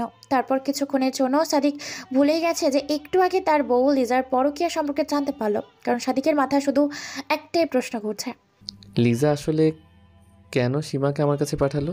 তখন সাদিকের মনে পড়তে থাকে সীমার সাথে কাটানো প্রথম সেই দিনের কথা, যেদিন সীমা নিজেই এসেছিল সাদিকের কাছে। আর সাদিক কিছুটা বুঝতে পারছে সীমা কেন সেদিন নিজে থেকে সাদিকের সাথে ওসব করতে চেয়েছে। প্রিয় পাঠক পাঠিকা, চলুন শর্টকাটে সেই ঘটনাটা জেনে নেওয়া যাক। সেদিন যখন সাদিক আর লিজার বিয়ের 3 বছর চলছিল, তখনও সামিরার জন্ম হয়নি। লিজা একটু কাজের জন্য বাইরে যায়, বাসায় শুধু সাদিক আর সীমা ছিল। সাদিক রুমে বসে কাজ করছিল আর সীমা বারবার রুমে আসা যাওয়া করছিল, কিন্তু সাদিকের সেদিকে কোনো মনোযোগ ছিল না। সে তার মতোই কাজ করছিল। তার কিছুক্ষণ পর সীমা সাদিকের সামনে এসে বসে। এমনি এমনি কিছু প্রশ্ন করতে লাগলো, এই যেমন, কি করছেন, কেন করছেন, এখন আপনার মুড কেমন? এইসব। আর শিয়ামের দিকে তাকিয়ে মেটে মেটে হাসছিল। ওর হাসির মধ্যে একটা চাহনি ছিল যেটা সাদিক কেন যে কোনো পুরুষই বুঝতে পারতো, সাদিকও বুঝতে পারে, কিন্তু সে কোনো রিয়াক্ট করে না, কারণ ওর এইসবের মধ্যে কোনো ইন্টারেস্টই ছিল না। এইভাবে অনেকক্ষণ চলতে থাকে, কিন্তু সীমা এমন কিছু কাজ করছিল যে দেখে যে কোনো পুরুষ আর ঠিক থাকতে পারতো না। সাদিক তাহলে কিভাবে পারবে? সেও পারল না। সারা দিল সীমার ইশারায়, তবে এক শর্তে, ও যেন কাউকে কিছু না বলে। সেই থেকে প্রায় তারা নির্জাকে লুকিয়ে দেখা করত, কিন্তু ওইসব যে লিজার প্ল্যান ছিল তাও ভুলে সাদিক বুঝতে পারেনি। কি হলো সাদিক, বসে আছো কেন? লিজার কথায় বাস্তবে ফিরল সাদিক। হ্যাঁ বলো। আমি বলবো নাকি তুমি বলবে? আমি আর কি বলবো, তুমি তো সবই জানো। আর আমি তো এই গল্পের মাস্টার মাইন্ড না, আমিও তোমার হাতের পুতুল এই গল্পে, তাই তুমিই বলো। কিন্তু এটা কেন করেছি সেটা জানো? না, সেটাই জানতে চাচ্ছি।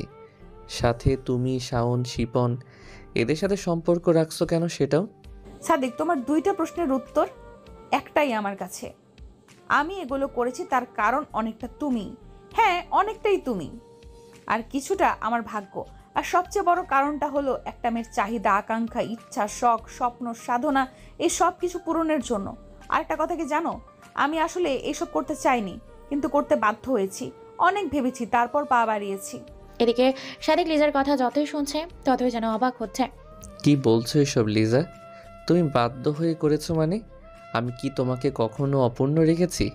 হ্যাঁ রেখেছিলে, হ্যাঁ তুমি অপূর্ণ রেখেছো। আর কি অপূর্ণ রেখেছো জানতে চাও? প্লিজ লিজা বলো, আমি জানতে চাই।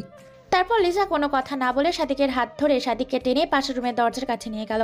নিয়ে গিয়ে পাশের রুমে বসে বসে পড়তে থাকা সামিরার দিকে আঙুল তুলে দেখিয়ে দিয়ে বলল, ওই মেয়েটাকে দেখেছো? ও তো আমাদের মেয়ে সামিরা। আমার এইসব করার পেছনে আর একটা কারণ হচ্ছে ওই পিচি মেয়েটা। হোয়াট? সাদিক, কিন্তু প্লিজ সাদিক, এখান থেকে চলো। সামিরা এখন অনেকটা বড় হয়ে গেছে, সামিরার 4 বছর এখন। তাই আমি চাই না ও এসব শুনুক, আর আমি চাই না তোমার আমার কোনো কিছুই আমার মেয়ের জীবনকে প্রভাবিত করুক। তাই চলো রুমে চলো, আর ডিনারের টাইম তো হয়ে এসেছে। তাই চলো সবাই আগে ডিনার করে নেই, তারপর তোমাকে সব বলবো। হ্যাঁ, আজ আমি সব বলবো তোমাকে। তারপরে সবাই যে যার মতো ডিনার সেরে নিল। লিজা, সাদিক, সামিরা, সীমা সবাই ডিনার সেরে সামিরাকে ঘুম পাড়িয়ে দিয়ে লিজা রুমে চলে আসলো। সাদিকা আগে থেকেই বসেছিল রুমে। লিজা রুমে প্রবেশ করতে সাদিক একটু নড়েচড়ে বসলো, আর লিজা বেশে বসে পড়লো। কেউ কিছুই বলছে না, দুজনেই চুপ। এইভাবে প্রায় 20 মিনিট চলে গেল। তারপর লিজা উঠে 1 গ্লাস পানি পান করলো, আর সাদিককে বলল, তুমি পানি খাবে?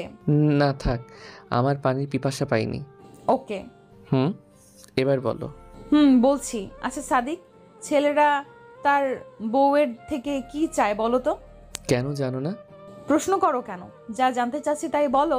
একটা ছেলে তার বউয়ের থেকে সবচেয়ে বেশি যেটা আশা করে সেটা হলো অধিক বিশ্বাস আর ভালোবাসা। আর মেয়েরা? মেয়েরা কি চায় তার স্বামীর থেকে? মেয়েরাও সেটাই চায়, ট্রাস্টিং, কেয়ারিং, শেয়ারিং, এইসব। কিন্তু মেয়েরা যে এই সবের থেকেও আর একটা জিনিস বেশি চায়, সেটা কি জানো? না, কি চাই বলো তো? সেটা হলো একটা বাচ্চা। সাদিক, তুমি দুনিয়ায় এমন কোনো মেয়ে পাবে না যে মেয়ে মা হতে চায় না। সব মেয়েই চায় তার একটা বাচ্চা হোক, আর সেটা যে কোনো মূল্যেই। আর মা হবার ইচ্ছেটা এতই অদ্ভুত যে দেখো না, খবরের কাগজে বাচ্চা প্রসব করতে গিয়ে কত মেয়ে মারা যায়, তবুও কোনোদিন কোনো মেয়ের মুখে শুনেছো যে সে বলছে আমি মা হব না? লিজার কথা শুনে সাদিক কিছুটা হয়ে গেল। মনে মনে ভাবছে, লিজা তো সত্যি কথাই বলছে। এত কিছুর পরেও মেয়েদের মা হবার আকাঙ্ক্ষা কমে না। তারপর আবার দুইজন কিছুক্ষণের জন্য চুপ, কেউ কিছু বলছে না। তার ঠিক 10 মিনিট পর নীরবতা ভেঙে লিজা বলল, আচ্ছা সাদিক, তুমি কি জানো সামিরা কার মেয়ে? কার আবার? আমাদের মেয়ে মানে তোমার আর আমার মেয়ে? না সাদিক, সামিরা আমার মেয়ে সেটা ঠিক, কিন্তু তোমার না। মানে? সামিরার বাবা তুমি নও, ওর বাবা অন্য কেউ। হোয়াট? তো কে? সামিরার বাবা বলো আমায়। বলছি, সামিরা আমার আর শাওনের মেয়ে, কিন্তু শাওন সেটা জানে না। এবার সাদিক আর বসে থাকতে পারলো না, উঠে দাঁড়িয়ে বলল, লিজা, তুমি কি ইয়ার্কি করছো আমার সাথে? না সাদিক, না সাদিক, আমি একদম ইয়ার্কি করছি না। সামিরা সত্যি শাওনের মেয়ে। কিন্তু কিভাবে? কিভাবে সেটা আমি তোমাকে বোঝাতে পারবো না সাদিক, কিন্তু তুমি মানো আর না মানো, সত্যি এটাই। আর সত্যি কথা বলতে, তুমি বাবা হবে কেমন করে? তুমি তো কোনোদিন বাবা হতেই পারবা না। এবার সাদিক লিজার কথা শুনে থমকে গেল আর প্রচণ্ড রেগে গিয়ে বলল, what? Just stop talking like this. Liza, তুমি তোমার পাপ ঢাকার জন্য আমাকে এইভাবে দোষ দিতে পারো না। আমি সত্যিটাই বলছি, আর আমি যা বলছি তা সত্যি। Okay fine. আচ্ছা বলো, তুমি জানলে কিভাবে যে আমি বাবা হতে পারবো না? কিভাবে জানলাম? কিভাবে জানলে যে আমি বাবা হতে পারবো না? তাহলে শোনো, আমাদের বিয়ের 2 বছর পার হয়ে গেলেও যখন আমি গর্ভে সন্তান আসলো না, তখন আমি তোমাকে বলেছিলাম কথাটা, কিন্তু তুমি বলেছিলে ধৈর্য ধরতে। আমি ধৈর্য ধরলাম। এইভাবে আরও 6 মাস চলে যায়, কিন্তু কোনো সাড়া পাচ্ছিলাম না আমি। তাই আমি বাধ্য হয়ে অনেকবার বেবি স্টিক দিয়ে টেস্টও করেছি, কিন্তু আমি বারবার হতাশ হই। আর হ্যাঁ, তোমার মনে আছে সাদিক, তোমাকে নিয়ে আমি একদিন ডাক্তারের কাছে গিয়েছিলাম, আর তোমার আর আমার ব্লাড স্যাম্পল দিয়ে আসছিলাম ডাক্তারের কাছে। তারপর আরও অনেক টেস্ট করাই আমরা। হ্যাঁ মনে আছে। আছে, ভালো কথা, কিন্তু তুমি তো তখন বলছিলে অন্য কথা। বলেছিলাম, কারণ আমি আগে শিওর হতে চেয়েছি যে সমস্যাটা তোমার নাকি আমার। তো তারপর কি হলো? ডাক্তার কি বলছে? 7 দিন পর রিপোর্ট আসে। ডক্টর রিপোর্ট দেখে বলে আমার কোনো সমস্যা নাই, কিন্তু উনি তোমার ব্যাপারে কনফিউশনে ছিলেন। আর উনি আমাকে আমাদের দাম্পত্য জীবন নিয়ে অনেক কিছু প্রশ্ন করেন, এই যেমন আমরা একসাথে থাকি কিনা, প্রাইভেট প্রশ্নই বলতে পারো। তারপর আমি সব বলে দিই যে তুমি আমাকে কোনো কমতি রাখো নাই, আর তুমি ফিজিক্যালি অনেক স্ট্রং, আমাকে সুখেই রেখেছো। এইসব শুনে উনি কিছুটা অবাক হন, কারণ উনি রিপোর্ট দেখে বললেন। তারপর ডাক্তার সাহেব কিছুক্ষণ ভেবে বলেন, তোমার তেমন কোনো সমস্যা নাই, যা আছে তা সামান্য। তাহলে বাচ্চা আসতেছে না কেন? আপনি আরও কিছুদিন ধৈর্য ধরুন, হয়তো সমস্যাটা এমনি এমনি সেরে যেতে পারে। তারপর আমি আবারও 6 মাস অপেক্ষা করি, কিন্তু কোনো সাড়া পাচ্ছিলাম না। আমি কি করব ভেবে পাচ্ছিলাম না। এই জন্য আমি আমার কিছু বন্ধুদের কল করে বলি, কিন্তু ওরা বলে ডিভোর্স নিতে। কিন্তু তোমার সাথে ডিভোর্স নিতে হলে তো তোমার কোনো কারণ দেখাতে হবে। যদি এমনি এমনি ডিভোর্স নিতাম, তাহলে তুমি আবার কোনো মেয়েকে বিয়ে করতে, আর না হলে তোমাকে সব বলে দিতে হতো যে তুমি বাবা হতে পারবে না। এতদিন থেকে আমরা সংসার করে বুঝেছি তোমার মতো স্বামী সবার কপালে জোটে না। তুমি আমার সব চাহিদা মিটিয়েছো, সব চাওয়া পাওয়া পূরণ করেছো, আর আমি তোমাকে ভালোভাবেই চিনি। তুমি এসব জানার পর অফিস কাজকর্ম সব ছেড়ে দিতে। তোমার প্রতি এতটা মায়া পড়ে গেছে যে তোমাকে এভাবে ছাড়তে ইচ্ছে করছিল না। আবার আমার ইচ্ছার কোনো কোরবানিও দিতে পারবো না। এমন সময় একদিন সীমা আসে আমার রুমে চা দিতে। এসে কিছুক্ষণ দাঁড়িয়ে থাকার পর মাথা ঘুরে পড়ে যায়। তখন তুমি অফিসে ছিলে। আমি তাড়াতাড়ি করে উঠে ওকে ধরি। তারপর লক্ষ্য করলাম সীমা ভয়ে কেমন যেন গুটিয়ে যাচ্ছে। আমি বুঝতে পারলাম কোনো গন্ডগোল তো আছেই। তাই সীমাকে বললাম কি হয়েছে। ও প্রথমে না বললেও পরে বলে ও অন্তঃসত্ত্বা। আমি তো এটা শুনে অবাক, কিন্তু ওর বাচ্চার বাবা কে সেটা বলতে চাচ্ছিল না ভয়ে। তারপর প্রথমে আমি তোমাকে সন্দেহ করি, কিন্তু পরে মনে পড়ে তোমার সমস্যার কথা। তাই ওকে এটা সেটা ভয়ভীতি দেখিয়ে জানতে পারলাম ওর সন্তানের বাবা শাওন। এ কথা শুনে আমি পুরো থ হয়ে যাই। এর আমার বাসায় এসব করছে আর আমি জানি না। যাই হোক, সেদিন রাতে আমি আর ঘুমাতে পারলাম না, কি করব এই টেনশনে। তারপর হঠাৎ মাথায় একটা বুদ্ধি আসলো। মনে মনে ভাবলাম আমাকে যে করেই হোক মা হতে হবে, যেহেতু তুমি সেটা পারবে না আর আমিও তোমাকে ছাড়তে পারবো না। তাই ভাবলাম সীমা এবং শাওনকে ব্যবহার করব। পরের দিন শাওনকে ফোন দিতে যাব, তখনই শাওন নিজে থেকে আমাকে ফোন করে। আচ্ছা, একটা সমস্যায় পড়েছে বলে আমার কাছে হেল্প চায়। আমার আর বোঝার বাকি ছিল না সমস্যাটা আসলে কি, তাই ওকে বাসায় আসতে বলি। কিছুক্ষণ পর শাওন বাসায় চলে আসে। তারপর ও বলার আগে আমি ওকে সব বলি, আর এও বলি যে আমি ওকে হেল্প করব, কিন্তু একটা শর্তে। আমি শাওনকে বলি তোকে আমি হেল্প করতে পারি, কিন্তু আমার একটা শর্ত আছে। তারপর শাওন আগে পিছে না ভেবে বলে, ঠিক আছে ভাবি, তুমি যা বলবা তাই করব, কিন্তু আমাকে বাঁচাও প্লিজ। তারপর শাওনের কথা শুনে বললাম, এবার বল কি করতে হবে, বল তোকে কিভাবে সাহায্য করতে পারি। যদিও আমি জানতাম আমাকে কি বলবে শাওন। ভাবি, সীমার পেটের বাচ্চা নষ্ট করতে হবে। ভাবি, আমি ওকে বিয়ে করতে পারবো না, আর সীমাও রাজি অ্যাবর্শন করতে। সীমা জানে সব। আমরা দুজনে শুধু নিজেদের চাহিদা মিটিয়েছি, কিন্তু ভুলবশত বাচ্চাটা চলে আসে। আর সীমা জানে না কিভাবে অ্যাবর্শন করতে হয় বা কি করতে হয়। তুমি শুধু ওকে একটু হেল্প করবা, ডাক্তারের কাছে নিয়ে যাবা প্লিজ। ও এই কথা, আচ্ছা আমি দেখছি, তুই যা এখন, আমি সীমার সাথে কথা বলে দিই। আচ্ছা ভাবি, ঠিক আছে। বলে এই চলে গেল শাওন। তারপর আমি কিছুক্ষণ পর সীমার সাথে কথা বলি এবং সীমাও দেখলাম রাজি বাচ্চাটা নষ্ট করতে, কারণ সীমা জানে শাওন সীমাকে কখনো বিয়ে করবে না। আর সবচেয়ে বড় কথা হচ্ছে শাওনের মতো সীমার মুখও একই কথা, চাহিদা মেটানো। ওরা দুজন শুধুই নিজেদের চাহিদা মিটিয়েছে। আর যেহেতু ওরা এখনই বাচ্চাটাকে নিয়ে চিন্তিত, সেহেতু আমি সেটার ফায়দা নিলাম। আমি সীমাকেও বললাম যে হেল্প করব, কিন্তু শর্ত আছে। এবার শাওনের মতো সীমাও শর্তে রাজি। আমি যেন যা করতে চাচ্ছি সবই হয়ে যাচ্ছিল। তারপর কি করলে? তারপর আর কি, সীমার অ্যাবর্শন করালাম আর আমি সীমা সুস্থ হবার অপেক্ষা করতে লাগলাম। তার কিছুদিন পর বুঝতে পারলাম সীমা এখন সম্পূর্ণ সুস্থ।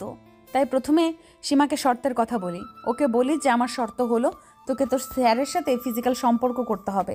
কথাটা শুনে ও প্রথমে একটু চমকে যায়, কারণ কোনো মেয়ে কথা বলতে পারে সীমা হয়তো সেটা একসেপ্ট করে নাই আর কল্পনাও করে নাই। আর কোনো স্ত্রী যে তার স্বামীর ভাগ অন্য কাউকে দেবে সেটা তার ধারণার বাইরে ছিল। সো সীমা যেহেতু কথা দিয়েছিল তাই রাজি না হয়ে পারেনি। আর আমি জানতামও ও রাজি হবেই, কারণ যে মেয়ে নিজের ইচ্ছায় শাওনের সাথে ফিজিক্যাল রিলেশন করতে পারে, আর যাই হোক ওর চাহিদা অনেক, ওর শারীরিক চাহিদা অনেক। আচ্ছা, কিন্তু শাওনকে রাজি করালে কিভাবে? আমি জানি ও খুব ভালো ছেলে। শারিক মাঝখানে বলে উঠল, কি ভালো ছেলে? তোমার মামাতো ভাই হচ্ছে একটা 1 নম্বরের লুচ্চা, বুড়ি থেকে ছেড়ি, কাউকে ছাড়ে না ও। আর যে ছেলে কাজের মেয়ের সাথে ওসব করে সে আবার ভালো হয় কিভাবে? আর ও আমাকে কতবার লাইন মেরেছে তুমি জানো? আর আমি জানতাম শাওন আমাকে পছন্দ করে। আমাকে কাছে পাওয়া মানে শাওনের চাঁদ হাতে পাওয়ার মতো ছিল। আমি শুধু একদিন ওকে ইশারা করছি মাত্র, তাতেই কাজ হয়ে যায়। আর এইভাবেই শুরু তোমার ও আমার অন্য কারোর সাথে সহবাস। তুমি তো সীমার সাথে ভালোই কাটাতে, তাই আমি কোথায় যাই কি করে এসবের খুব একটা খেয়াল রাখুনি। রাতে তো দুজনকে ভালোই সামাল দিতে তুমি। আচ্ছা বুঝলাম, তাহলে শিপনকে তোমার প্রয়োজন হলো কেন?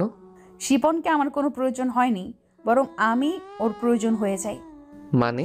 বললাম না তোমার কাজিন শাওন 1 নম্বরের লুচ্চা, ওর জন্যই আমার শিপনকেও খুশি করতে হয়। আমি ঠিক বুঝলাম না লিজা। বোঝো নাই? তাহলে শোনো বলছি।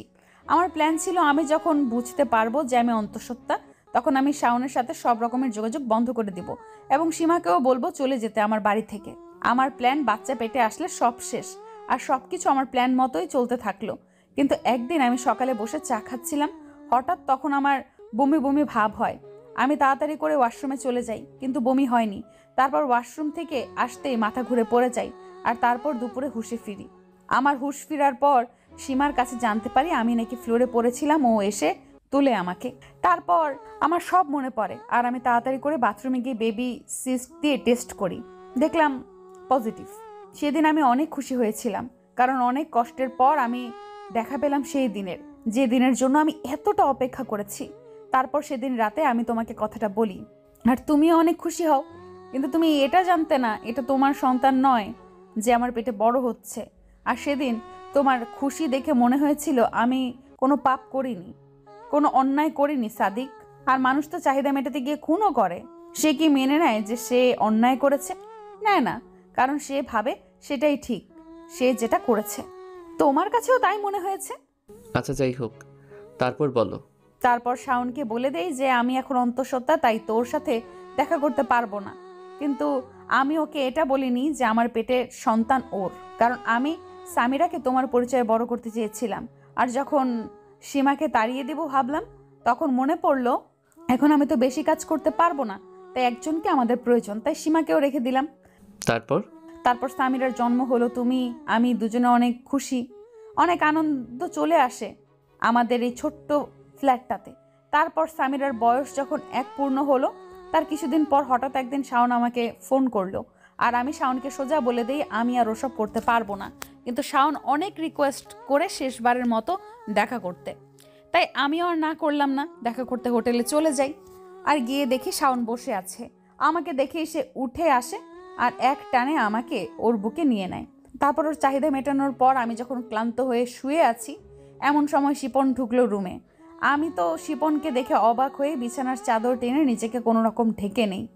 আর শাওনদের দিকে তাকিয়ে দেখি ও হাসছে, আর শাওনের দিকে তাকিয়ে দেখি শাওন হাসছে। তারপর আমি অবাক হয়ে শাওনকে প্রশ্ন করলাম, শাওন, শিপন এখানে কেন? তারপর শাওন হেসে উত্তর দিল, ভাবি ওরও চাহিদা একটাই। কথাটা বলেই শাওন বিছানা থেকে উঠে গেল। আমি উঠতে পারছি না লজ্জায়, কারণ আমার শরীরে কোনো কাপড় ছিল না, তাই বিছানায় বসে আছি। এমন সময় শিপন বিছানায় বসতে বসতে বলল, কি ভাবি, আমাকে পছন্দ হয়নি? তারপর আমি শিপনকে অনুরোধ করলাম যেন আমাকে ছেড়ে দেয়, কিন্তু শিপন কোনো কথা না বলে ওয়াশরুমে চলে যায়। আর আমি এই ফাঁকে কাপড় পরে নিই। শিপন ওয়াশরুম থেকে ফিরে এসে দেখে আমি কাপড় পরছি। তারপর আমার কাপড় পরা দেখে শিপন বলল, ভাবি আর কি ইচ্ছা নাই করার? তারপর আমি তাদের অনুরোধে সুরে বললাম, কেন এমন করছিস তোরা আমার সাথে? তারপর শিপন বলল, ভাবি তুমি ভাইয়াকে ঠকিয়ে শাওনকে খুশি করতে পারো, তো আমি কি দোষ করেছি শুনি? তারপর আমি শিপনের কোনো কথা না শুনে ওখান থেকে চলে আসতে লাগলাম, কিন্তু শিপন পেছন থেকে আমার হাত টেনে ধরে আর একটা টান দিয়ে ওর বুকে চেপে ধরে বলে, ভাবি এত সহজে কি এখান থেকে চলে যাওয়া যায়? তারপর আমি বললাম, সরি শিপন, আমি তোমার সাথে ওসব করতে পারবো না। আচ্ছা তাই নাকি, তাহলে এটা কি করব? একটা ভিডিও দেখিয়ে। আমি ভিডিওটা দেখার সাথে সাথেই আমার পায়ের নিচ থেকে মাটি সরে যায়, কারণ ভিডিওটা ছিল আমার আর শাওনের। এমন মুহূর্তে আমি কি বলবো কিছু বুঝতে পারছিলাম না। আমি জানতাম শাওন বাজে ছেলে, কিন্তু এতটা বাজে সেটা বুঝিনি। লিজা কাঁদছে আর বলছে, আচ্ছা তারপর কি হলো? মাথা নিচু করে সাদিক আবারও প্রশ্ন করলো। তারপর আর কি, আমি হয়ে গেলাম ওদের হাতের পুতুল। তারপর থেকে ওরা যখন যেভাবে ডাকতো আমাকে যেতে হতো। বিশ্বাস করো সাদিক, আমি নিজের ইচ্ছা পূরণ করতে গিয়ে কখন যে ওদের চাহিদা হয়ে গিয়েছি বুঝতেও পারিনি। আমি অনেকবার ওদের কাছে মাফ চেয়েছি, কিন্তু ওরা এতটুকু মায়া করেনি আমাকে। আমি ওদের সাথে 7 দিন দেখা না করলে ওরা ভিডিও ইন্টারনেটে ছেড়ে দেওয়ার ভয় দেখায়। সাদিক এই মুহূর্তে কি বলবে ঠিক বুঝতে পারছে না। এমন সময় টেবিলে রাখা ঘড়িতে চোখ পড়লো সাদিকের। সাদিক ঘড়ি দিকে তাকিয়ে দেখলো রাত 11টা বেজে গেছে। তাই লিজাকে সে বলল, অনেক রাত হয়েছে লিজা, ঘুমিয়ে পড়ো। শুনে পুতুলের মতো বসে আছে, আর কোনো কথা বলছে না। তারপর সাদিক আবারও বলল, কি হলো, ঘুমাবে না? বলেই উঠে জানলার পর্দা ঢেকে দিয়ে গেল আর পর্দা টেনে দিয়ে এসে শুয়ে পড়লো সাদিক। তারপর সাদিক শুয়ে শুয়ে ভাবছে, কি আমি বাবা হবার ক্ষমতা রাখি না? আমি বাবা হতে অক্ষম? সামিরা আমার মেয়ে না? না না, আমি এটা মানি না, কোনো দিনও মানব না। সামিরা আমারই মেয়ে আর আমি সামিরার বাবা। আমি তোমাকে ছাড়া থাকতে পারবো না। আর কি বিশ্বাস আছে যে লিজা সব সত্যি বলছে? এটাও তো হতে পারে লিজা তার পাপ ঢাকার জন্য আমার দোষ দিচ্ছে। না, লিজাকে আর বিশ্বাস করা যাবে না। এসব ভাবতে ভাবতে রাত গভীর হয়ে গেল, কিন্তু সাদিকের ঘুমাচ্ছে না। তারপর হঠাৎ সাদিক বুঝতে পারলো কেউ ওর পায়ের কাছে এসে বসে পা ধরে আছে। সাদিক তাকিয়ে দেখে এটা আর কেউ না, লিজা। ছাড়ো লিজা, আমার পা ছাড়ো। সাদিক, তুমি আমাকে মাফ করতে পারবে না? লিজা, রাত অনেক হয়েছে, এখন ওঠো আর ঘুমিয়ে পড়ো। আগামীকাল কথা হবে, এখন পা ছাড়ো আমার। না সাদিক, তুমি না বলা পর্যন্ত আমি তোমার পা ছাড়বো না। লিজা প্লিজ, পাগলামি করো না। না, আমি পাগলামি করছি না সাদিক, প্লিজ। আমার জন্য না হলেও সামিরার জন্য হলেও তুমি আমাকে ক্ষমা করে দাও। লিজা ঘুমাও এখন, আর আমি সব কিছুই ছেড়ে দেব। অন্য কোথাও চলে যাব, আমি অনেক দূরে। নেবে না আমায় সাদিক তোমার সাথে? লিজা এখন এসব বলার সময় নয়, ঘুমিয়ে পড়ো। বলে পা ছাড়িয়ে নিয়ে ঘুমিয়ে পড়লো সাদিক। সকাল ঠিক 8টা বাজে। ঘুম ভেঙে যায় সাদিকের। সাদিক বিছানা থেকে উঠে দেখে লিজা সোফায় ঘুমাচ্ছে। ঘুমের মধ্যে অনেক সুন্দর লাগছে লিজাকে, একদম নিষ্পাপ শিশুর মতো। তারপর টাওয়াল নিয়ে সাদিক ওয়াশরুম চলে গেল। সাদিক শাওয়ার নিয়ে বেরিয়ে এসে দেখে লিজা ঘুম থেকে উঠে পড়েছে। তারপর সাদিক লিজাকে কিছু না বলেই চলে গেল ব্রেকফাস্ট করতে। ব্রেকফাস্ট সেরে অফিস যাবে, তখনই লিজা পেছন থেকে ডাক দিল, কিছু বলবে? না, তুমি যাও, অফিস থেকে আসলে বলবো। আচ্ছা বলেই চলে গেল সাদিক। বিকেলবেলা খুব ক্লান্ত হয়ে বাসায় ফিরল সাদিক। লিজাকে দেখলো কারোর সাথে যেন কথা বলছে, হয়তো শাওন অথবা শিপন হবে।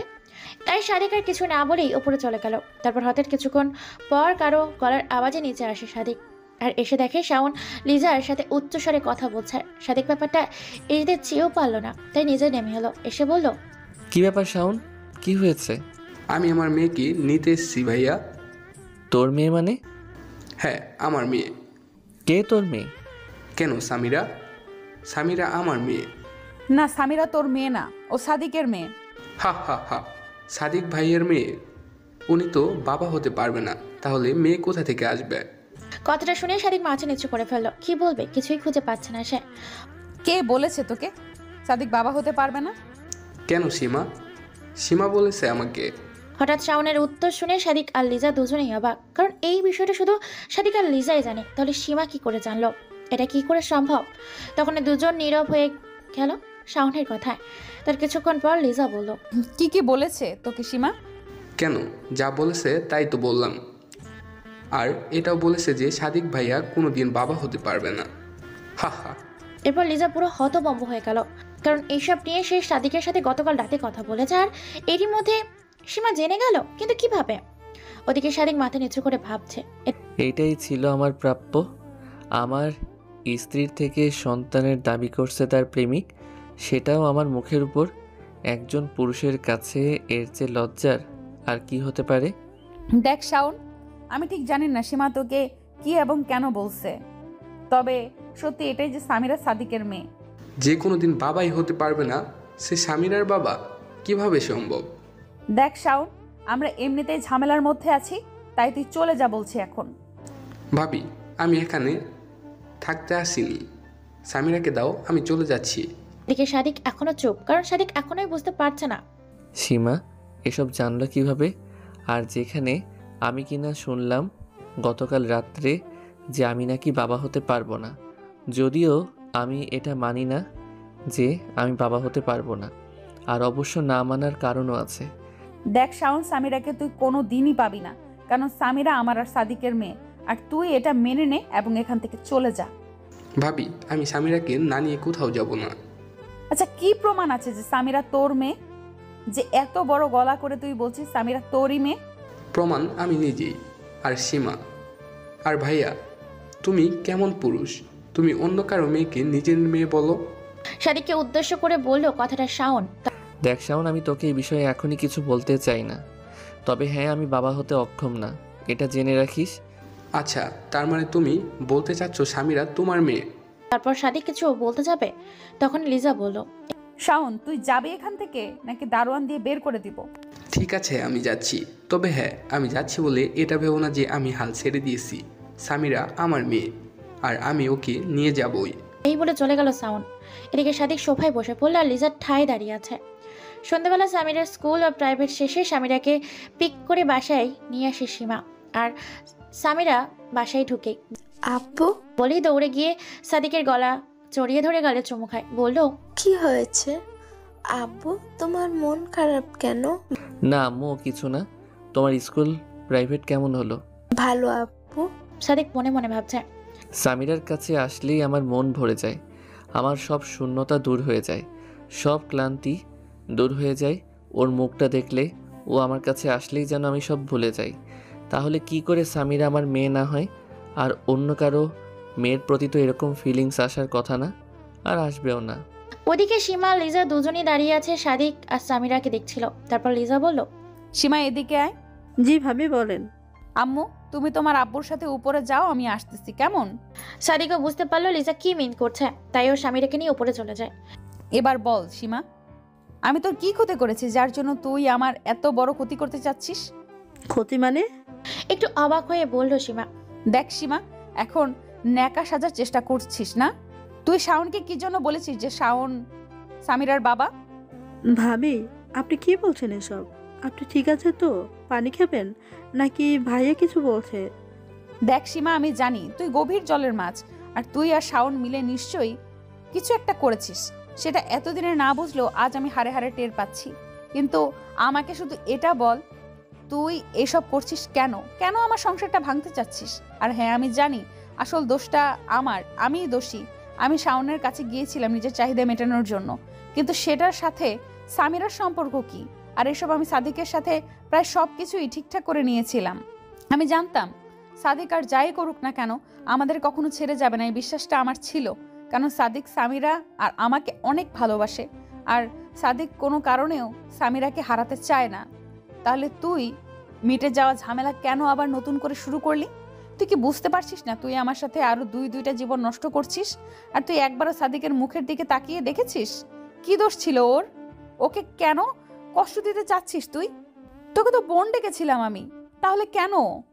ভাবি বিশ্বাস করেন, আমি সত্যিই কিছু বুঝতে পারছি না। আপনি এসব আমাকে কেন বলছেন?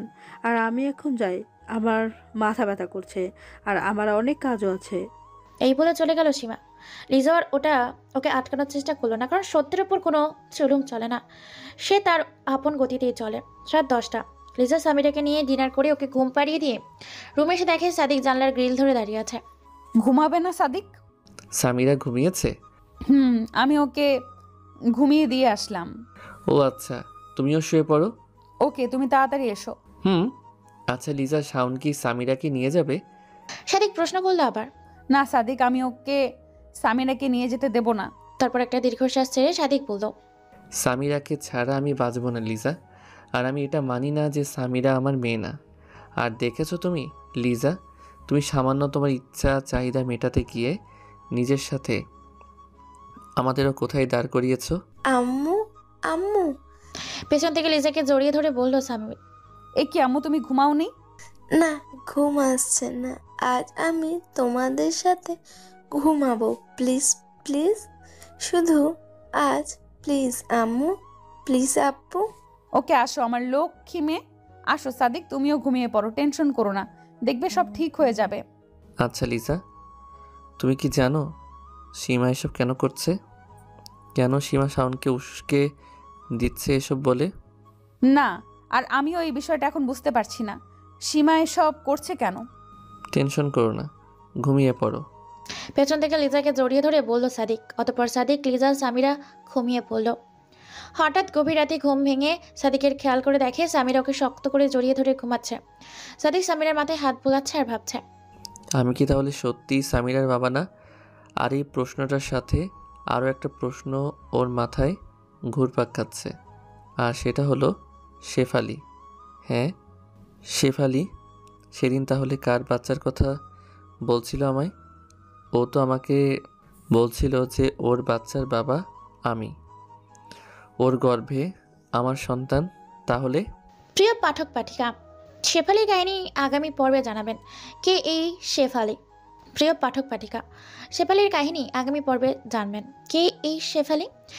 এসব ভাবছেন আর এপাশ ওপাশ করতে করতে লাগলো সাদিক, কিন্তু ঘুম আসছে না সাদিকের। সাদিক লিজার মুখে বাবা হতে পারবে না কথাটা শোনার পর থেকে কিছুটা চুপচাপ হয়ে যায়, কারণ এই দুইটা প্রশ্নের উত্তর খুঁজতেই ব্যস্ত এখন সাদিক। আর ব্যস্ত হবারই কথা, কেউ যদি হঠাৎ কোনো পুরুষকে বলে সে বাবা হতে পারবে না, তাহলে সে এমনিতে একটু চিন্তায় পড়ে যায়। আর সাদিক তো তার স্ত্রী থেকেই শুনেছে। এদিকে সীমা ডিনার করে সব কিছু গুছিয়ে রেখে নিজের রুমে গিয়ে শুয়ে পড়বে, তখন এর ফোনটা বেজে উঠলো। তারপর সীমা মোবাইল হাতে নিয়ে দেখলো শাওনের কল। সীমা তাড়াতাড়ি করে রিসিভ করলো, আর রিসিভ করতেই শাওন বলল, সব ঠিকঠাক আছে তো? তোমার ভয় পাবার কারণ নাই, আমি এত সহজে ধরা পড়বো না। আচ্ছা ঠিক আছে, এখন রাখি। আরে দাঁড়াও, কথা আছে। কি বলবা বলো। তুমি হঠাৎ করে মাঝপথে আমাকে ছেড়ে যাবে না তো? সীমা, আসলে আমার কেন জানি মনে হচ্ছে এগুলো আমি ঠিক করছি না। সাদিক ভাইয়াকে এভাবে হ্যারাসমেন্ট করে ঠিক কি? আর তুমি আমাকে এখন পর্যন্ত বলছো না কেন তুমি এমন করছো সাদিক ভাই এবং ওদের সবার সাথে। সব বলবো শাওন, আমাকে আর কিছুদিন সময় দাও। আর হ্যাঁ, আমি তোমাকে যেভাবে যেভাবে বলছি তুমি ঠিক সেভাবেই করবে, ওকে? আর তারপর তোমার কাজ প্রায় শেষ। শাওন চুপ। হ্যালো শাওন, হ্যালো শাওন, কথা বলছো না কেন? বলো। যা বলছি সেটা কাল করবে, ঠিক আছে? আমি আর পারবো না সীমা। পারবো না বললে তো হবে না শাওন, তোমার সাথে আমার ডিল হয়েছে, আর তার জন্য তুমি আমাকে যা যা বলছো আমি সব করেছি। টাকা পয়সা এমনকি নিজের দেহ পর্যন্ত দিয়েছি তোমাকে। আর তোমাকে তোমার ক্রাশ লিজাকেও ভোগ করার রাস্তা তৈরি করে দিয়েছি। শাওন, তোমার জন্য আমি এত কিছু করেছি, আর তুমি কি না এখন বলছো পারবে না? প্লিজ সীমা। এখন প্লিজ বলে লাভ নেই শাওন, তোমাকে তোমার কাজ করতেই হবে। আর আমি যেটা বললাম সেটা আগামীকাল করবে। এখন রাখছি। বলেই কলটা কেটে দিল সীমা। পরের দিন সকালবেলা সাদিক প্রতিদিনের মতো অফিস চলে গেল। এদিকে সীমার কথা মতো শাওন লিজার বাসায় হাজির। শাওনকে দেখে লিজা রেগে গিয়ে বলল, কেন এসেছিস শাওন তুই? ভাবি, তুমি ভালো করেই জানো আমি এখানে কেন এসেছি। হ্যাঁ আমি জানি, কিন্তু এটা জানি না তুই হঠাৎ করে এসব করছিস কেন। আমি তো তোকে বলছি সামিরা তোর মেয়ে না। দেখো ভাবি, আমি এসব শোনার জন্য আসিনি। সামিরা আমারই মেয়ে, আর তুমি যদি নিজের ইচ্ছায় না দাও তাহলে আমি পুলিশ কমপ্লেন করব, আর প্রয়োজন হলে ডিএনএ টেস্ট করব। কি বললি তুই শাওন? তুই পুলিশের ভয় দেখাচ্ছিস? টেস্টের ভয় দেখাচ্ছিস? কারণ তোমরা আমার মেয়েকে আটকে রাখছো। ঠিক আছে, তোর যা ইচ্ছা হয় কর, দেখবো পুলিশ কি করতে পারে, কি করে আমার থেকে সামিরাকে নিয়ে যায়। ভাবি, তাহলে তুমি সামিরাকে দিবে না? না, দিব না। ঠিক আছে। এই রাগী মুড নিয়ে চলে গেল শাওন। এদিকে লিজা হতাশ হয়ে বসে পড়লো সোফায় আর মনে মনে ভাবছে, কি করতে গিয়ে কি করে ফেললাম আমি? নিজের দেহের বিনিময়ে যাকে পেয়েছি তাকে এখন হারাতে হবে বলে মনে হয়। কারণ লিজা খুব ভালো করে জানে সামিরা সাদিকের নয়, সামিরা শাওনের মেয়ে। বিকালবেলা সাদিক ক্লান্ত হয়ে বাসায় ফিরে। সাদিককে ক্লান্ত দেখে সীমা বলল, ভাইয়া ফ্রেশ হয়ে আসেন, আমি নাস্তা রেডি করছি। সাদিক সীমার দিকে সন্দেহ নজরে তাকালো, কিন্তু কোনো প্রমাণ না থাকে কিছুই বলতে পারল না। রাত 10টা। প্রতিদিনের মতো যে যার মতো ডিনার করে শুয়ে ঘুমিয়ে পড়লো। সীমা ডিনার করে ঘুমানোর আগেই শাওনকে ফোন করলো। হ্যালো। গুড শাওন, আজ কিন্তু ফাটিয়ে দিয়েছ। তুমি আজ চাইলেই আসতে পারো। না সীমা, পারবো না। ও তাই নাকি? সাদ আজ কোন দিকে উঠছে? হ্যাঁ, যে ছেলে ছুরি থেকে বুড়ি কাউকে ছাড়ে না, সে আজ বলছে পারবে না। সরি সীমা, আজ নিজেকে খুব অপরাধী মনে হচ্ছে। নিজের শারীরিক চাহিদা মেটানোর নেশায় আমি অনেক নিচে নেমে গেছি। প্লিজ আমাকে মুক্তি দাও সীমা। তুমি চাইলেই এখন আর সেটা সম্ভব না শাওন, কারণ তুমি এখন পুরোপুরি ফেসে গেছো। ওপাশে শাওন চুপ। কি হলো শাওন, কথা বলো। সীমা, কেন করছো এমনটা? দেখো শাওন, এখন কথা ঘুরিয়ে লাভ নাই। আগামীকাল সাদিক ভাইয়া বাসায় থাকবে আর তুমি সকাল সকাল চলে আসবে। হতে পারে কালকে এই গল্পের ইতি টানবো। কি ইতি টানবে তুমি সীমা? আর এই গল্পে তোমার আসল চাহিদাটা কি একটু বলবে প্লিজ?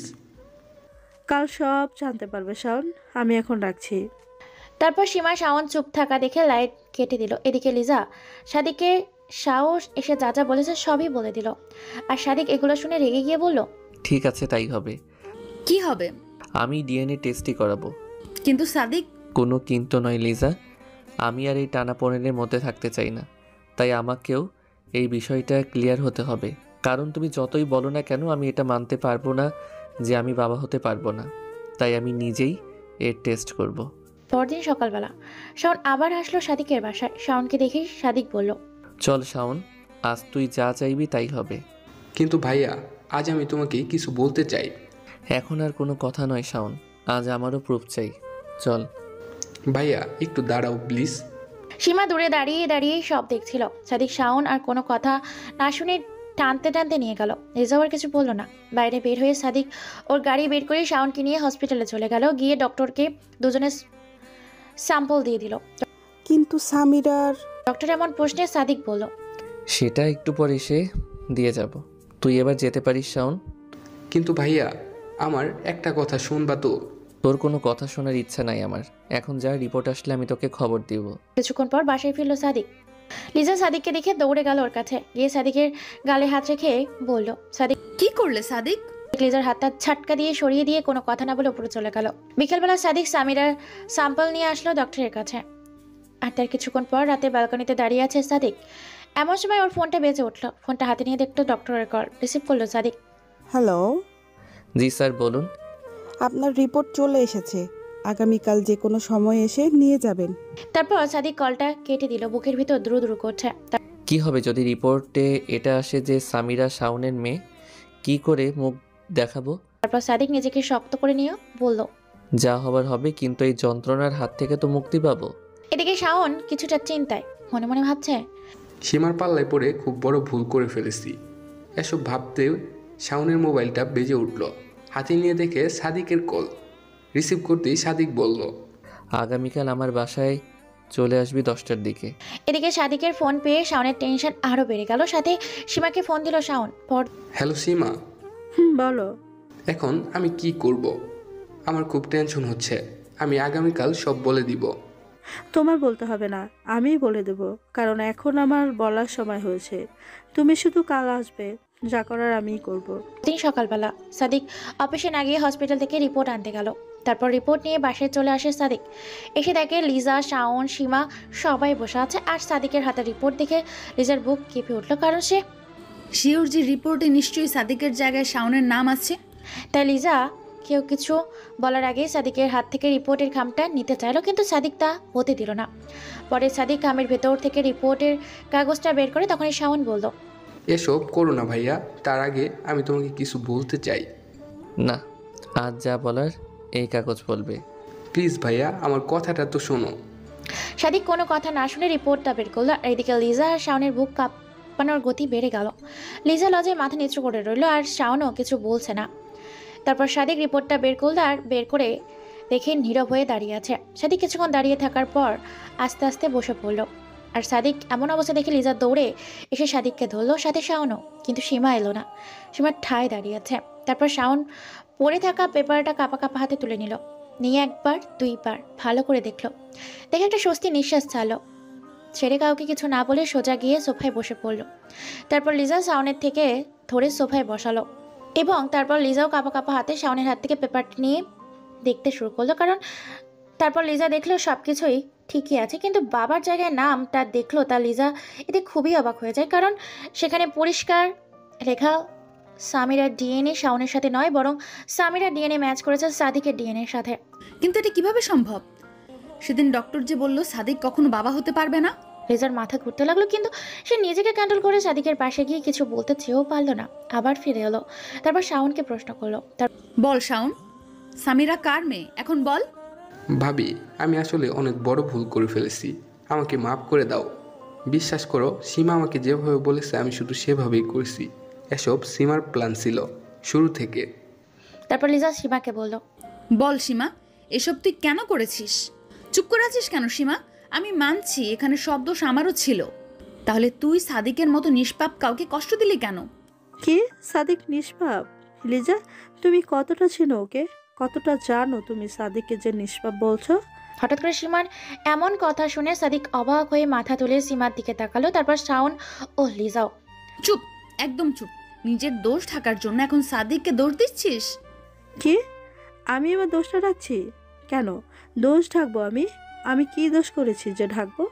আচ্ছা মানলাম তোর কোনো দোষ নেই, তাহলে তুই এটা বল, তুই কার কাছে শুনেছিস যে সামিরা শাওনের মেয়ে আর সাদিক বাবা হতে পারবে না? কারো কাছে না। তাহলে শাওনকে বললি কেন? কারণ আমি চেয়েছি সাদিককে বোঝাতে যে কারো সন্তান কেড়ে নিলে কেমন লাগে। মানে ওকে প্রশ্ন করো, শেফালিকে। সাদিক তো এবার পুরাই থাও হয়ে গেল, মনে মনে ভাবছে সীমা শেফালিকে কিভাবে চেনে এবং জানে? শেফালি কে? সাদিক চুপচাপ। ও কি বলবে? আচ্ছা, আমি তোমাদের বলছি। লিজা, তুমি কি মনে করো তুমি সাদিকের প্রথম পক্ষ? না লিজা, না, তুমি দ্বিতীয় পক্ষ। সাদিক আগেও বিবাহিত ছিল, আর সবচেয়ে বড় কথা হচ্ছে সাদিক আগে ঢাকা থাকতো না। মানে হচ্ছে সাদিকের বাসা খুলনায়, আর সাদিক সেখানেই ভালোবেসে বিয়ে করে আমার বেস্ট ফ্রেন্ড শেফালিকে। কিন্তু তুমি কে? তোমায় তো কোনোদিন শেফালির আশেপাশেও দেখিনি। দেখবে কিভাবে? আমি তখন দেশে থাকলে তো দেখবে। আমি ইন্টার পাস করে কানাডা চলে যাই পড়াশোনা করতে। আর তারপর একদিন মায়ের সাথে কথা বলতে বলতে শেফালির কথা উঠে আসে। তখন আমি মায়ের কাছ থেকে শুনি শেফালি বিয়ে হয়েছে, আর সেটা অনেক আগে। আর আমি যখন ওর সাথে কথা বলার জন্য নাম্বার চাই, তখন মা হুহু কেঁদে দেয়। তখন আমিও বুঝতে পারি শেফালির সাথে খারাপ কিছু হয়েছে। তাই আমি সাথে সাথে দেশে চলে আসি এবং এসে মায়ের কাছে এই কুত্তার বাচ্চার কথা শুনি। মা আমাকে বলেছে সাদিক ভালোবাসে বিয়ে করেছিল শেফালিকে, আর যখন ওদের বিয়ের 2 বছর তখন শেফালি বুঝতে পারে সে প্রেগনেন্ট। আর সেটা একে বলার পর এই কুত্তার বাচ্চা আসল রূপ দেখাতে শুরু করে। মেয়েটাকে সকাল দুপুর রাত কোনো সময় বাকি রাখেনি যে এই কুত্তার বাচ্চা ওকে মারেনি। আর এই কুত্তার বাচ্চা বলতো শেফালির বাচ্চা নাকি জারোর সন্তান ছিল, এই নাকি ওর বাচ্চার বাবা ছিল না, তাই বাচ্চাটা নষ্ট করতে বলতো ওকে। কারণ এই বলেছিল এ নাকি শেফালিকে বিয়ে করেছে শুধু শারীরিক চাহিদা মেটানোর জন্য। শেফালিকে নাকি কখনোই স্ত্রীর মর্যাদা দিতে পারবে না। কিন্তু শেফালি ওর বাচ্চা নষ্ট করতে চাইছিল না। শেফালি ওর থেকে মুক্তি চাইছিল, আর চাইছিল ওর বাচ্চাকে পৃথিবীর আলো দেখাতে। ও শুধু মুক্তি চেয়েছিল এর কাছ থেকে, স্বামীর অধিকারও না, শুধু মুক্তি। কিন্তু এই কুত্তার বাচ্চা ওকে মুক্তিও দেয়নি। সব সময় রুমে বন্ধ করে রাখতো আর মারতো। এভাবে কিছুদিন যাবার পর নাকি শেফালি মারা যায় আর এই জারসের বাচ্চা ঢাকা চলে আসে। আমি মায়ের মুখে এসব শুনে সারাদিন কেঁদেছি, কিন্তু পরে ভাবলাম আমি কেন কাঁদছি, কাঁদবে তো কুত্তার বাচ্চা। তাই খুলনা থেকে সব প্ল্যান করি, তারপর ঢাকা চলে আসি। এসে শুনি এ আবার বিয়ে করেছে, তাই অনেক কষ্টে তোমাদের বাসা খুঁজে পাই। তারপর তোমাদের বাসায় চাকরানির কাজটা নেই, আর তারপর শুরু করি আমার কাজ। তোমাকে শাওনের সাথে মিথ্যে নাটক করে লাগিয়ে দেই, কারণ আমার প্রাণ ছিল ফাঁকা বাসায় এই জারজটাকে খুন করব। কিন্তু পরে ভাবি একে খুন করে কি হবে? খুন করলে যদি এর মতো মানুষরূপী জানোয়ারগুলো ভালো হতে, তাহলে একে রাস্তার উপর কুপিয়ে খুন করতাম, কিন্তু সেটা তো আর হবে না। তাই একে এইভাবে শাস্তি দিতে চেয়েছিলাম।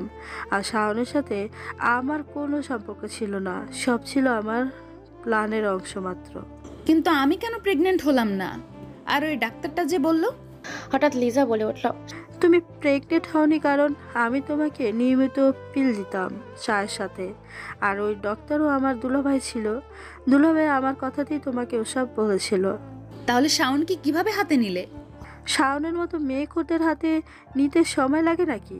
আর লিজা, তুমি হয়তো জানো না, শাওন তোমাদের লোভে ওসব করতে রাজি হয়ে যায়, যদিও শাওন আগে পুরোটা জানতো না। শাওন অবাক হয়ে বসে আছে, কোনো কথা বললো না। এমন সময় সাদিকের বাসার সামনে একটা গাড়ির হর্ন শুনতে পাই সবাই। তখন সীমা বলে উঠল, আমার চলে যাওয়ার সময় হয়েছে, আমি আসি। আর হ্যাঁ সাদিক, পারলে আমায় ক্ষমা করে দিও আর নিজেকে শুধরে নিও। শাওন, তুমিও। আসি আমি। বলেই চলে গেল সীমা। সীমার পেছন পেছন শাওনও চলে গেল, আর সাদিক আর লিজা বসে আছে। সাদিক মনে মনে ভাবছে, এই চাহিদা ইচ্ছা জিনিসটা আসলেই বড় অদ্ভুত। সৎ ইচ্ছা বা চাহিদা হলে আপনি হবেন সাকসেস, আর যদি অসৎ ইচ্ছা হয় তাহলে আপনাকে এমন জায়গায় নিয়ে গিয়ে দাঁড় করাবে যা আমি কখনো কল্পনাও করতে পারবেন না। আর এই গল্পে সবাই একটু হলেও দোষী। এখানে সাদিক লিজাকে বা লিজা সাদিককে কেউ কারো দুপক্ষে আঙুল তুলে বলতে পারবে না তুমি দোষী। সবার চরিত্রের একটা না একটা চাহিদা ছিল।